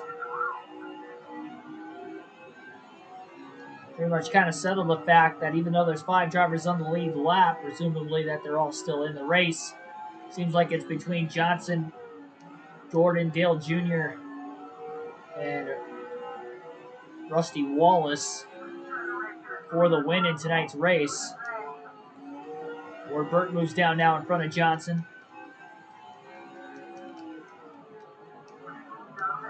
Halfway on fuel during this run now.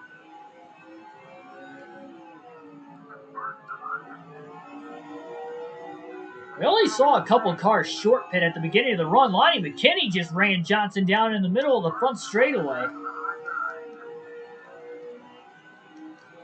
Not sure what that was all about. Johnson clears him in the middle of 3 and 4. 8/10 of a second now is the difference between first and second as Jeff Gordon is closing the gap on his teammate. Gordon trying to go for his 5th win of the regular season. He's had a stellar 2004 season to this point. Not as dominant as Jimmy Johnson. The changing of the tires was really that New Hampshire race when he blew an engine. Ryan Blaney, welcome to the stream.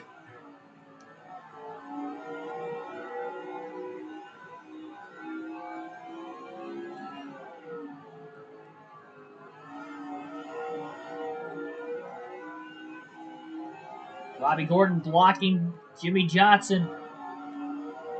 So we've traded paint back and forth a couple times today. And Robbie maybe getting a little hot-headed. Johnson trying to pass Ricky Craven, drove it in deep and got it to stick. We're on tires that are about 80 to 90 laps old. Almost 90 laps old exactly because Johnson pit at lap 306 last. Looks to the inside of Gordon. Into turn 3, and Johnson is there. So he is underneath Robbie Gordon.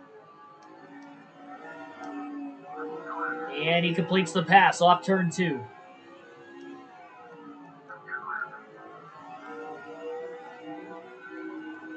Gordon not a rival with Jimmy Johnson.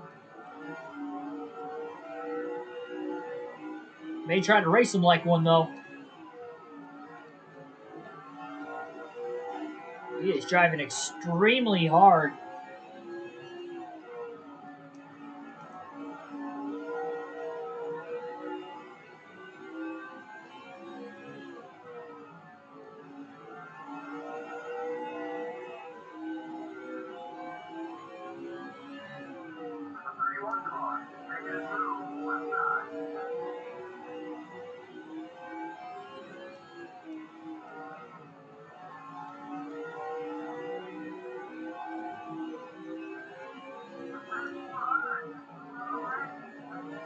We'll have 100 laps to go at Bristol this time by. Jimmy Johnson leads by about 7/10 of a second over teammate Jeff Gordon. One lap car between the top two. It would be Robbie Gordon in the 31. And he has really kept the pressure on the back bumper of the 48 after Johnson put him another lap down.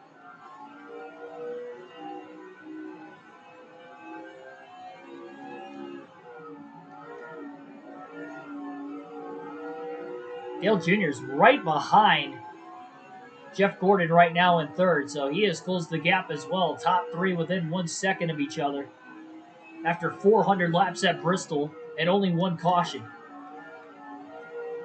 They've cycled through green flag pit stops during this current green flag run already once. They'll have to do it one more time before the end of the race. Nobody will be able to make it on fuel.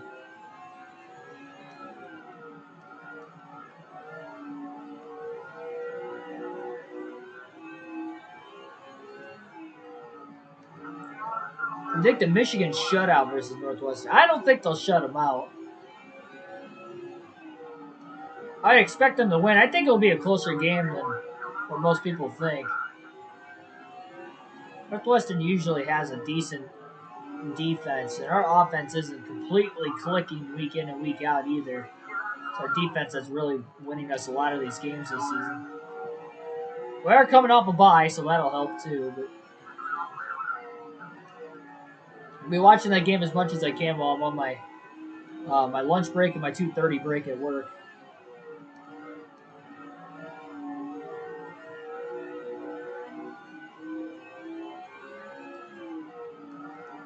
Dale Jr. got around Gordon a couple laps ago for second place, and now he's underneath of the 30 of Johnny Sauter. And they have really caught Johnson. Johnson had about a 1.3 second lead at one point during this run. Jr., who cycled out of the pits in third, just finally took over second right back again, and he is all over the back of the 48 now.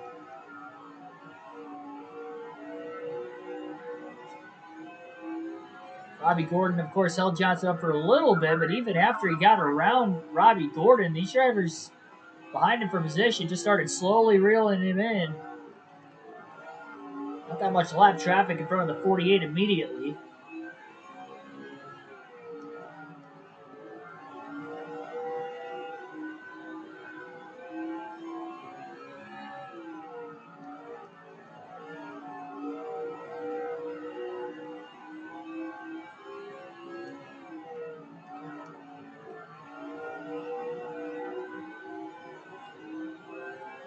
Johnson's made contact with Ray Parker like 4 times today when trying to pass him, and none of them have been Ray Parker's fault. It just seems like, coincidentally, Johnson just kind of overdrives the corner when he's around him. Well, next lap car in front of Johnson is the 141 of Ray Parker.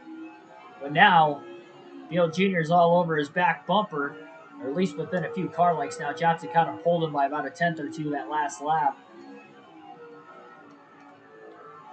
Not just Parker. Jeff Burton, Scott Wimmer, and the 198 car all nose to tail. 4 of them under a blanket. A little gap, and then there's 2 more not that much further in front of them. One of the biggest break in the lap traffic we've seen since the pit stops. Johnson underneath Parker off the exit of turn 4. Parker again trying to give Johnson room, and Johnson will clear Parker cleanly that time. What are they? I know they're saying it's 3rd time's the charm. That was more like 5th time's the charm that time around.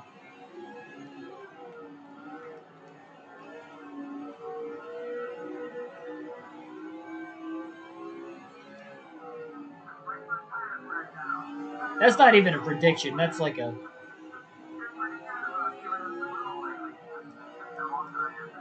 it wouldn't even take a time traveler to be able to figure that out. I think the big question is how many points are they going to beat him by? Will they cover the spread? Which last time I checked, it was like 38.5.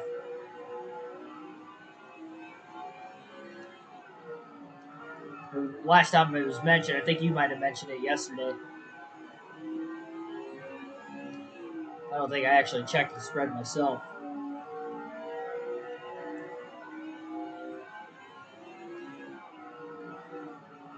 Except the spread hasn't changed between you mentioning it before and now also.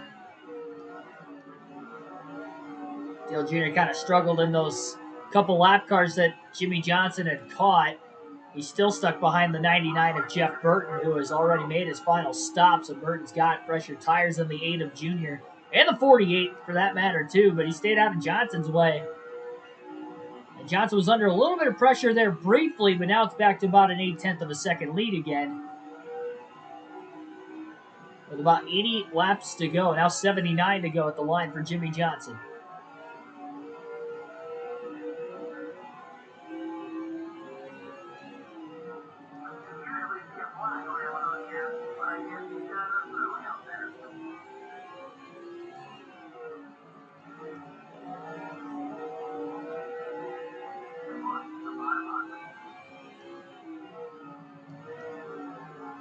$35.5 now. You're less confident in Florida State all of a sudden? Like you wake up tomorrow, it's like they're only favored by like 7.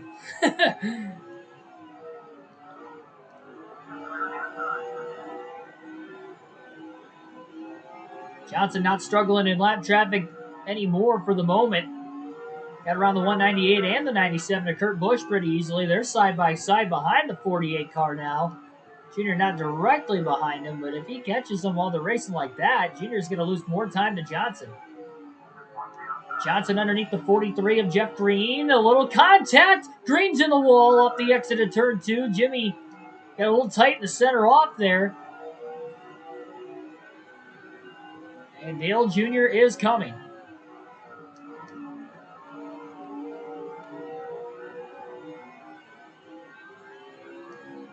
Problem is, he's still got 2 more lap cars between him. He's underneath Kurt Busch currently. He'll clear him off turn 4. Now he's got to get around Jeff Green next. He gets underneath him quickly into 1 and 2 as well as Green tries to stay out in Junior's way. Right as Johnson was starting to slip away again. I mean, that's all it takes. Very easily. Lap traffic can just as much help you and cost you here at Bristol. I could definitely see Northwestern covering that spread.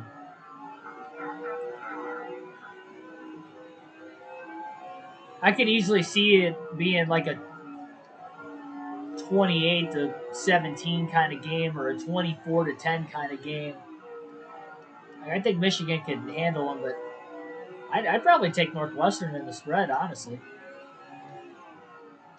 Coming from a Michigan fan.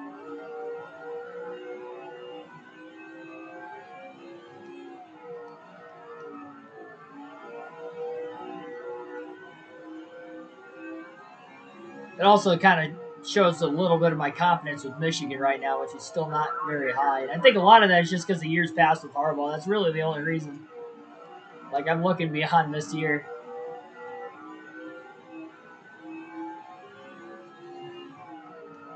Well, Dale Jr. has closed that gap again on Johnson. He was just here about 10 to 15 laps ago, slipped back, and now, again, he's within about 2 to 3 car lengths. 67 laps to go at the line at the Bristol Motor Speedway as things are heating up, and still 1 more pit stop to go.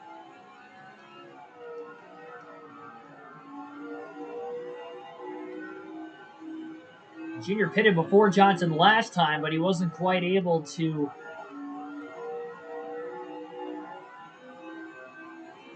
take the lead. In fact, he lost a spot, likely because of a bad stop in general by the 8 crew.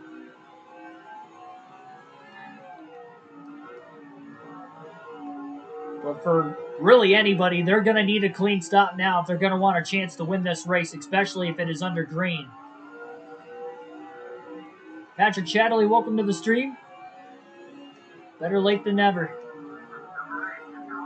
Junior closes. Not going to get there. Yeah, Johnson's led for a long time consecutively in this race, too. I don't even remember the last time we weren't even in the lead. It's been a while.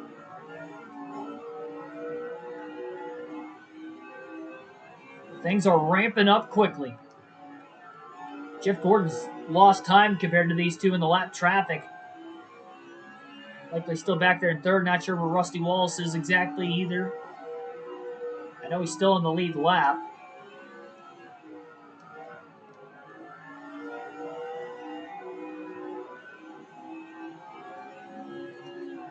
Oh, contact up ahead. A couple of the generated drivers get together. And our last caution was at lap 149. It has been almost 300 laps since the first and only caution of the race.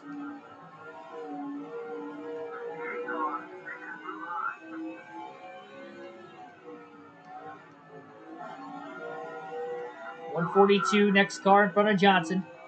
Johnson gets underneath them pretty quickly. And he'll clear him just as quickly in turns 1 and 2. Dale Jr. trying to do the same as he follows Johnson's line. I think Jr.'s being patient now. He likes the situation he's in. Just relying on the pit crew. Kevin Harvick just made his stop.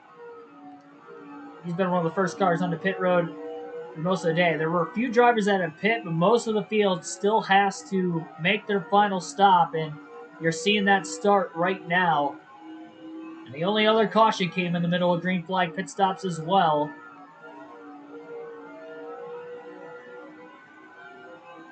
That race at Bristol is fun, and this is about to get really fun here. Remember, it was Dale Jr. in a photo finish beating Jimmy Johnson at Michigan last night. So Dale Jr. trying to go back-to-back to get his 4th win of the season.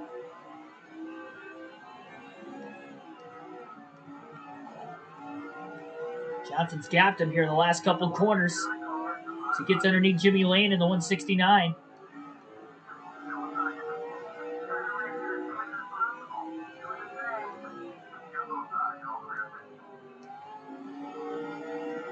Definitely going to have to watch lap cars coming in and out of the pits in front of the 48 as well. Can almost be risky making a pass. Going to have to rely on the crew chief and the spotters to let these drivers know, especially the leaders, who is pitting and when.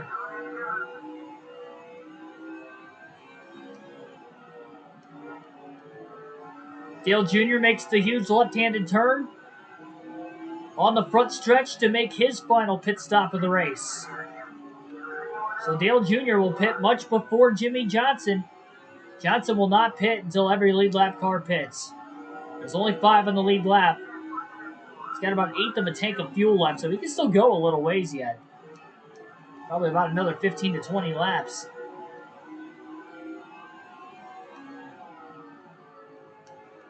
Once he has a lap lead on the field, which may be right now, I think they haven't all pit yet. Still 11 seconds over the new second place driver.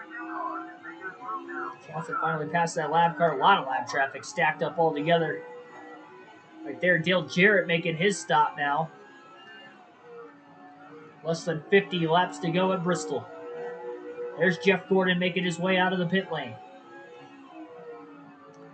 And he's got a lot of lap cars in front of him. That is going to hold Gordon back likely. Oh, we got a car blowing up in the middle of all this traffic. Johnson to the outside of Kane, who came out of the pits on fresh tires. And that's Ryan Newman in the 12. I would have laughed if it was Elliott Sadler. Ryan Newman in the 12, though, is blowing an engine. He's sitting top 5 in the point standings right now, but I believe that's the 2nd race in a row now he's had an engine expire. Tough break in the final 50 laps of the race.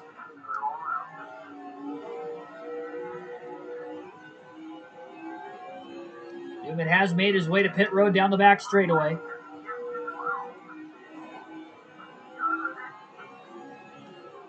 Chief stating to Johnson, more cars making their way into the pits. And I believe the 2nd place driver has just now hit pit road. So now Johnson has a lap lead on the field.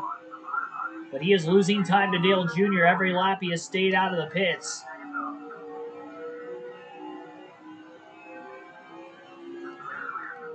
I'm sure some of these lap cars are probably still out on the racetrack trying to stretch it as long as they can. Hoping a caution comes out. Get back a couple positions, or as many positions as they possibly can, picking up a lap or two on some of these other drivers.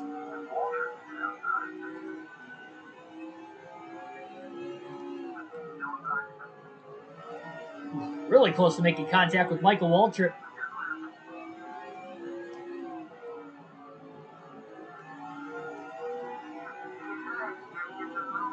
.41 to go.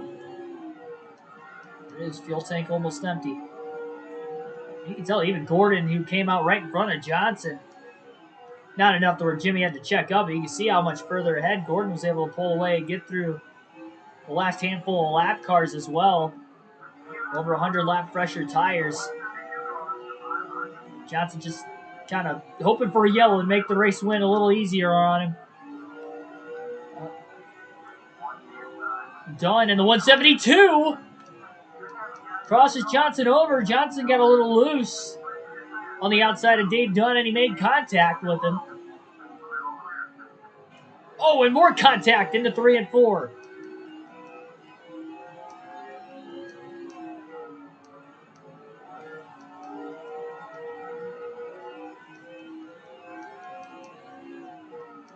Johnson will pit at lap 464.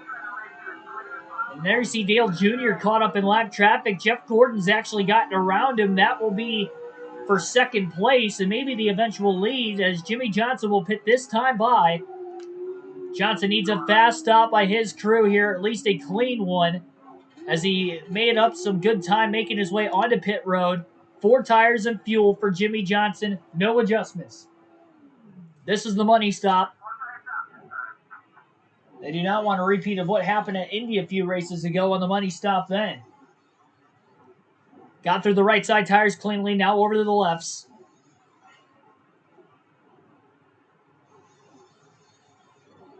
.5 second stop, not too shabby. Where will Jimmy Johnson cycle out? And he will not have the lead. It's Jeff Gordon. Jeff Gordon has the lead. And Dale Jr.'s in second. Johnson cycles out third, and that was the risk he paid by staying out of the pits as long as he did, trying to catch a caution. He's got a little bit fresher tires. He'll battle to the inside of Dale Jr. as he got up to speed, and he quickly takes second place back over. But now, who can get through the lap traffic the best, as the top 3 are under a blanket? Gordon goes wide, but so did Johnson that time. We still got to alternate through the different camera angles. We haven't even done that once today. We'll start right now.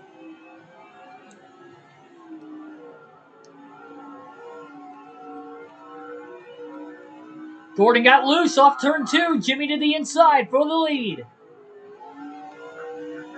Clear off turn 4. Jimmy Johnson back out in front at Bristol.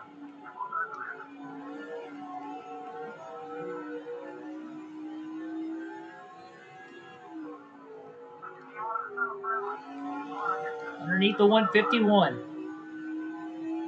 First lap car Johnson will catch in the final fuel run of the race.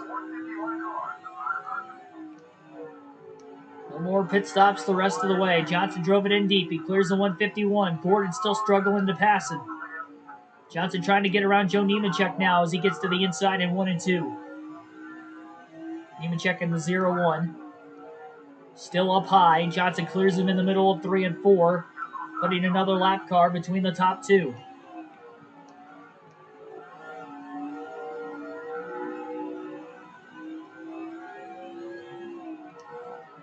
It is a 3-car race for the win. And again, if we go green to the end, this will end up being a 348 lap green flag run to the finish. And we've only had 1 caution tonight. It was back on lap 149. It's remarkable. Drivers have done a great job for the most part taking care of each other. We'll see if that will keep up, though. Seen some bump and runs, but no accidents outside of the one that included the 175 car and Kevin Harvick in the middle of green flag stops. One of the first stops of the day. 25 to go at Bristol.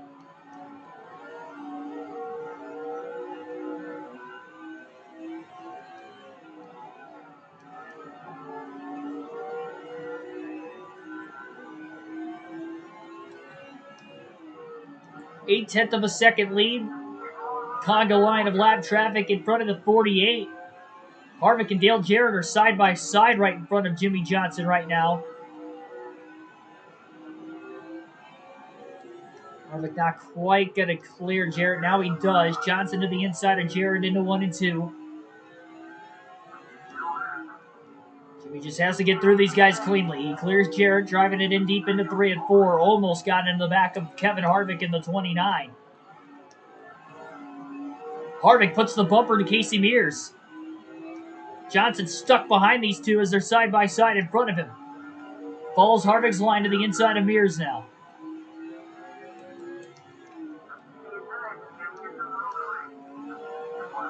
Johnson's teammate Labonte will stay high. Making it easy there.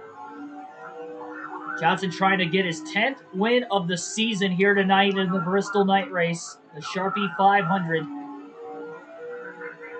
Just cleared Biffle off turn 2 as well. Just over a 1 second lead now.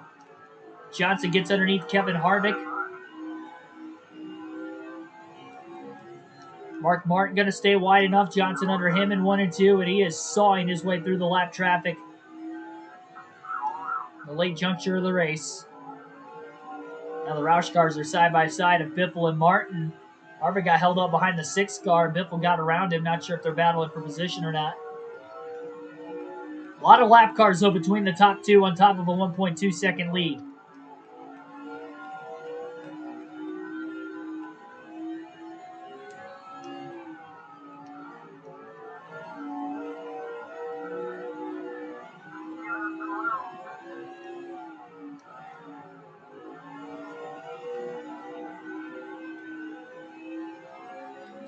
Johnson driving extremely hard right now.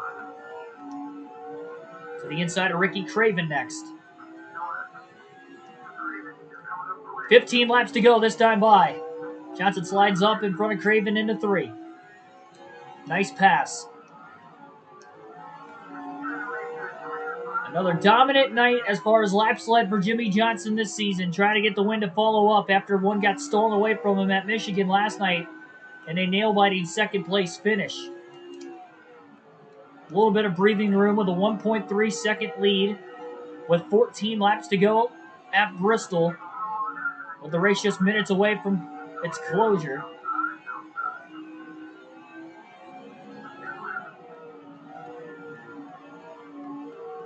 Ward Burton going to try to cross Johnson over. Got to the inside briefly. Jimmy pulls down in front of Burton, trying to get back down to the bottom into 3, and did a great job doing so. Got held up a little bit by the 0, but not a whole lot. Passes rookie Scott Wimmer pretty easily now. And a decent gap before the next lap car in the 142. I believe Bo Banks in the 191 is in front of the 142 car as well.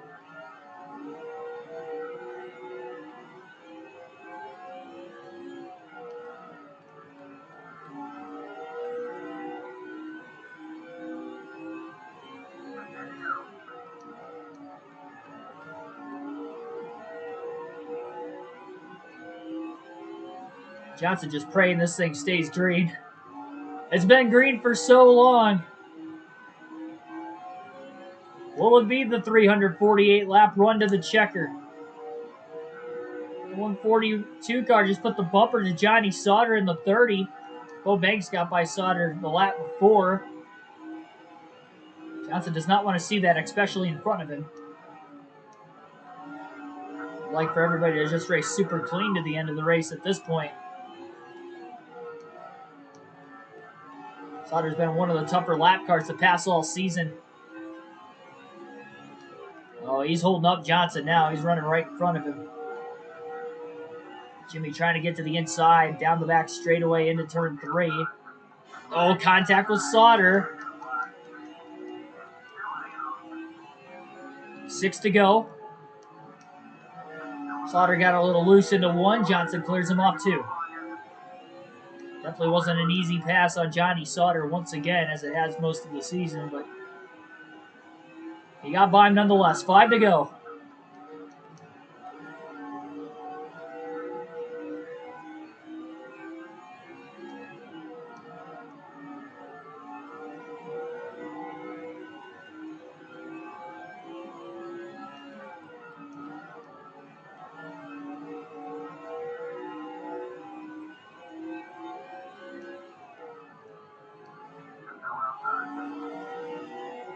Johnson under the 142 car. He should catch Bo Banks, and that'll be the last lap car of the day. Will be the 191. Still growing the lead out. 2.5 now as he's chasing the white flag. Then quickly will be followed by the checker. It'll be a 10-win season for Jimmie Johnson in the first 22 races of the year. It'll be a max points day as he has led the most laps in this race by far as well. Oh, the 191. Banks is blowing an engine right in front of the 48 of Johnson. White flag in the air, 1 lap to go. No cautions on the final lap. Banks will pull to the inside of the racetrack and try to nurse that car back around to the checkered flag. Johnson gets through unscathed, though, and he will win the Bristol night race. Johnson wins the Sharpie 500. Big time win for Jimmie Johnson at the Bristol Motor Speedway. Under the lights. Not as dramatic as a finish as what we are used to seeing at Bristol. But Johnson was able to seal the deal at about as dominating of a Bristol race as you can have.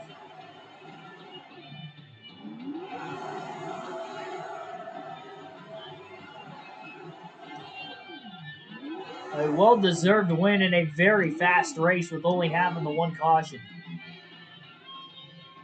We'll take a look at the race statistics on our way out of here, and then we'll also take a look at the point standings to see how the chase is stacking up. 4 drivers finished on the lead lap in today's race with the 348-lap green flag run to the finish, but the top 3 were all within 2.5 seconds.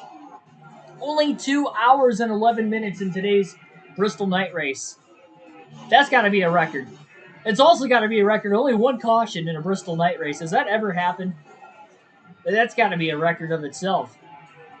But 1 caution, and it came back at lap 149 between Kevin Harvick and the 175 car in the middle of green flag pit stops. 1-2 finish for Hendrick Motorsports again this season. I've lost count of how many that's been. But now Hendrick Motorsports has won 11 of the last 12 races. Johnson getting 9 wins in that stretch, and then Gordon with 2 in that stretch. So although Johnson has 10 wins in 22 races this year, it's crazy to think that 9 of those wins have come in the last 12 races. I mean, that is just incredible what he has been able to do the second half of the regular season. 22 lead changes tonight as well. And the margin of victory was 1.5 seconds between the Hendrick Chevrolets. And even Gordon led the second most laps in 37 laps led. 454 of the 500 laps led today for Johnson. And he led for a lot in the second half of the race. Gordon second, Dale Jr. third, much needed. Great points day for Rusty Wallace. Finishes 4th. Was definitely a huge benefactor of that caution earlier in the race. But he had a fast car early on, even before the yellow. In the middle of green flag stops, but he was definitely on the right side of the caution. He was the last car in the lead lap at 4th. Also, led 9 laps, so 5 bonus points for Rusty Wallace. Dale Jarrett rounds out the top 5. He's also 12th in points, though, on the outside looking in on Kenseth. So both those guys doing good there. Casey Kane finishes 6th, Jeff Burton 7th, Jamie McMurray 8th. 9th was Matt Kenseth, and Greg Biffle rounds out the top 10. So Kenseth had a very quiet night. I don't think we saw Kenseth the entire race. He finished 2 laps down, but he still got the top 10. Finished in 9th. Great day for Rush Fenway. They had 3 cars in the top 10.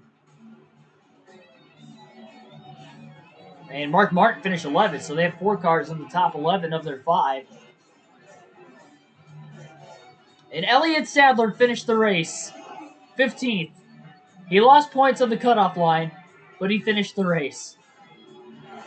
$189,000 seems small for winner's purse, especially for this race. You would think it'd be bigger for the Bristol night race. It is 2004. I'm sure it's more now, but wow, Kurt Busch finished 25th. Is it saying that his other teammates finished 11th or better? He might have. I would assume he was on pit road or had already made his stop when the caution waved earlier in the race. That probably cost him a couple extra laps. Take a look at who all DNF. We didn't even have that many DNFs tonight. Brian Vickers, Tony Stewart, Ryan Newman blew an engine, and then Bo Banks blew an engine in front of us on the last lap, but he was able to coast to the checkered flag. Let's see where Bo Banks finished. Banks finished 27th. He might have lost a couple extra positions there that last lap.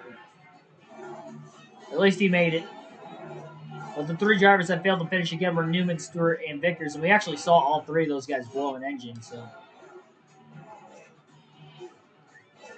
that wraps that part of it up.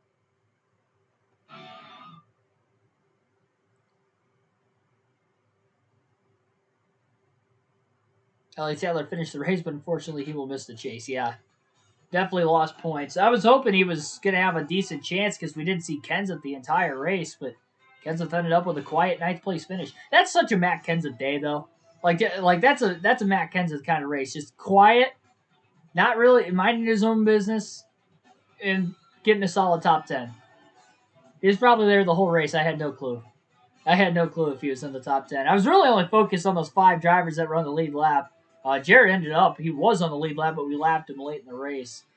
And Rusty Wallace with a 4th place run. So now we'll take a look at the cutoff line. Also, 216 point lead right now for Johnson over Gordon. He only gained, 20 Gordon led laps. So we only gained 15 points on Jeff Gordon today. That was it. 190 points for us, 175 for Gordon. So only gained 15 points there. Went from 201 to 216. But we do grow the points lead a little bit more. We will have a shot to clinch the regular season championship tomorrow night at California. It'll be close, so we'd have to finish within a few positions of Gordon to clinch the regular season championship. That'd be big. That means we'll start off as the number 1 seed when the chase begins. Tony Stewart blew an engine as well as Newman. They're still 5th and 6th in points. Not bad there. Kurt Busch had a rough finish, finished 25th, and he's back to 8th in points. I think Casey Kane just passed him. Bobby Labonte, Matt Kenseth fill out the top 10.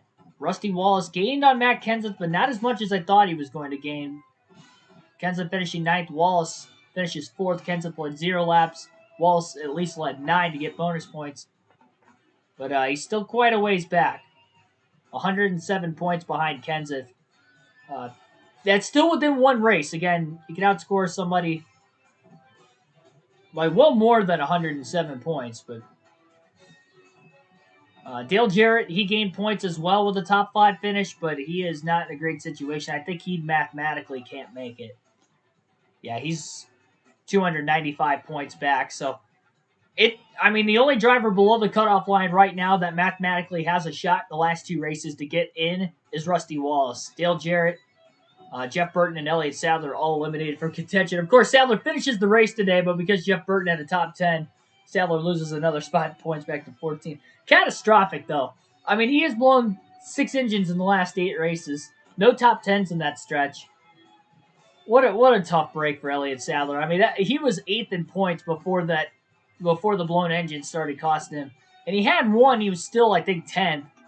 And then after the second one, he was barely below the cutoff line. But then after the third, he was just starting to free fall after the third one. Then the fourth, then the fifth, then the sixth. And now look at where he's at. Unfortunately, 14th, and he's eliminated for playoff, or I should say chase contention tonight. Again, Rusty Wallace, the only driver who can actually mathematically point his way in that is on the outside of the cutoff line. It's very well possible. 2 races, 107 points. With this points format, that is definitely makeable. He'd have to gain on average 53.5 points, but he can do it. He beat Kenseth tonight.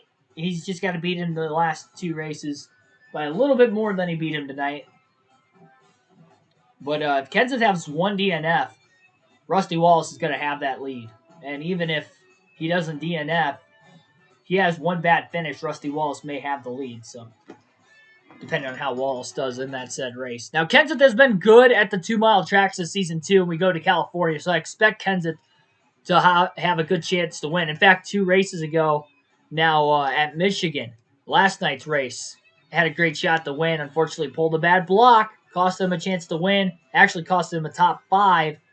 He's going to have to be a little bit smarter tomorrow knowing his point situation, but I think he should have a solid night. We'll have to see if the same can be said for Rusty Wallace. Like, share, and subscribe for more daily NASCAR content, guys. I'm going to be on out of here. Have a good rest of your Friday night. 6 p.m. Eastern Standard Time tomorrow. California Speedway on NASCAR Chase for the Cup of 5. 2 races until the chase. Let's count them down. NASCAR 21 Ignition. We are less than 4 days away from streaming I'm excited for that one. Hopefully you guys are too. Thanks for watching, guys. Catch you tomorrow. And go blue.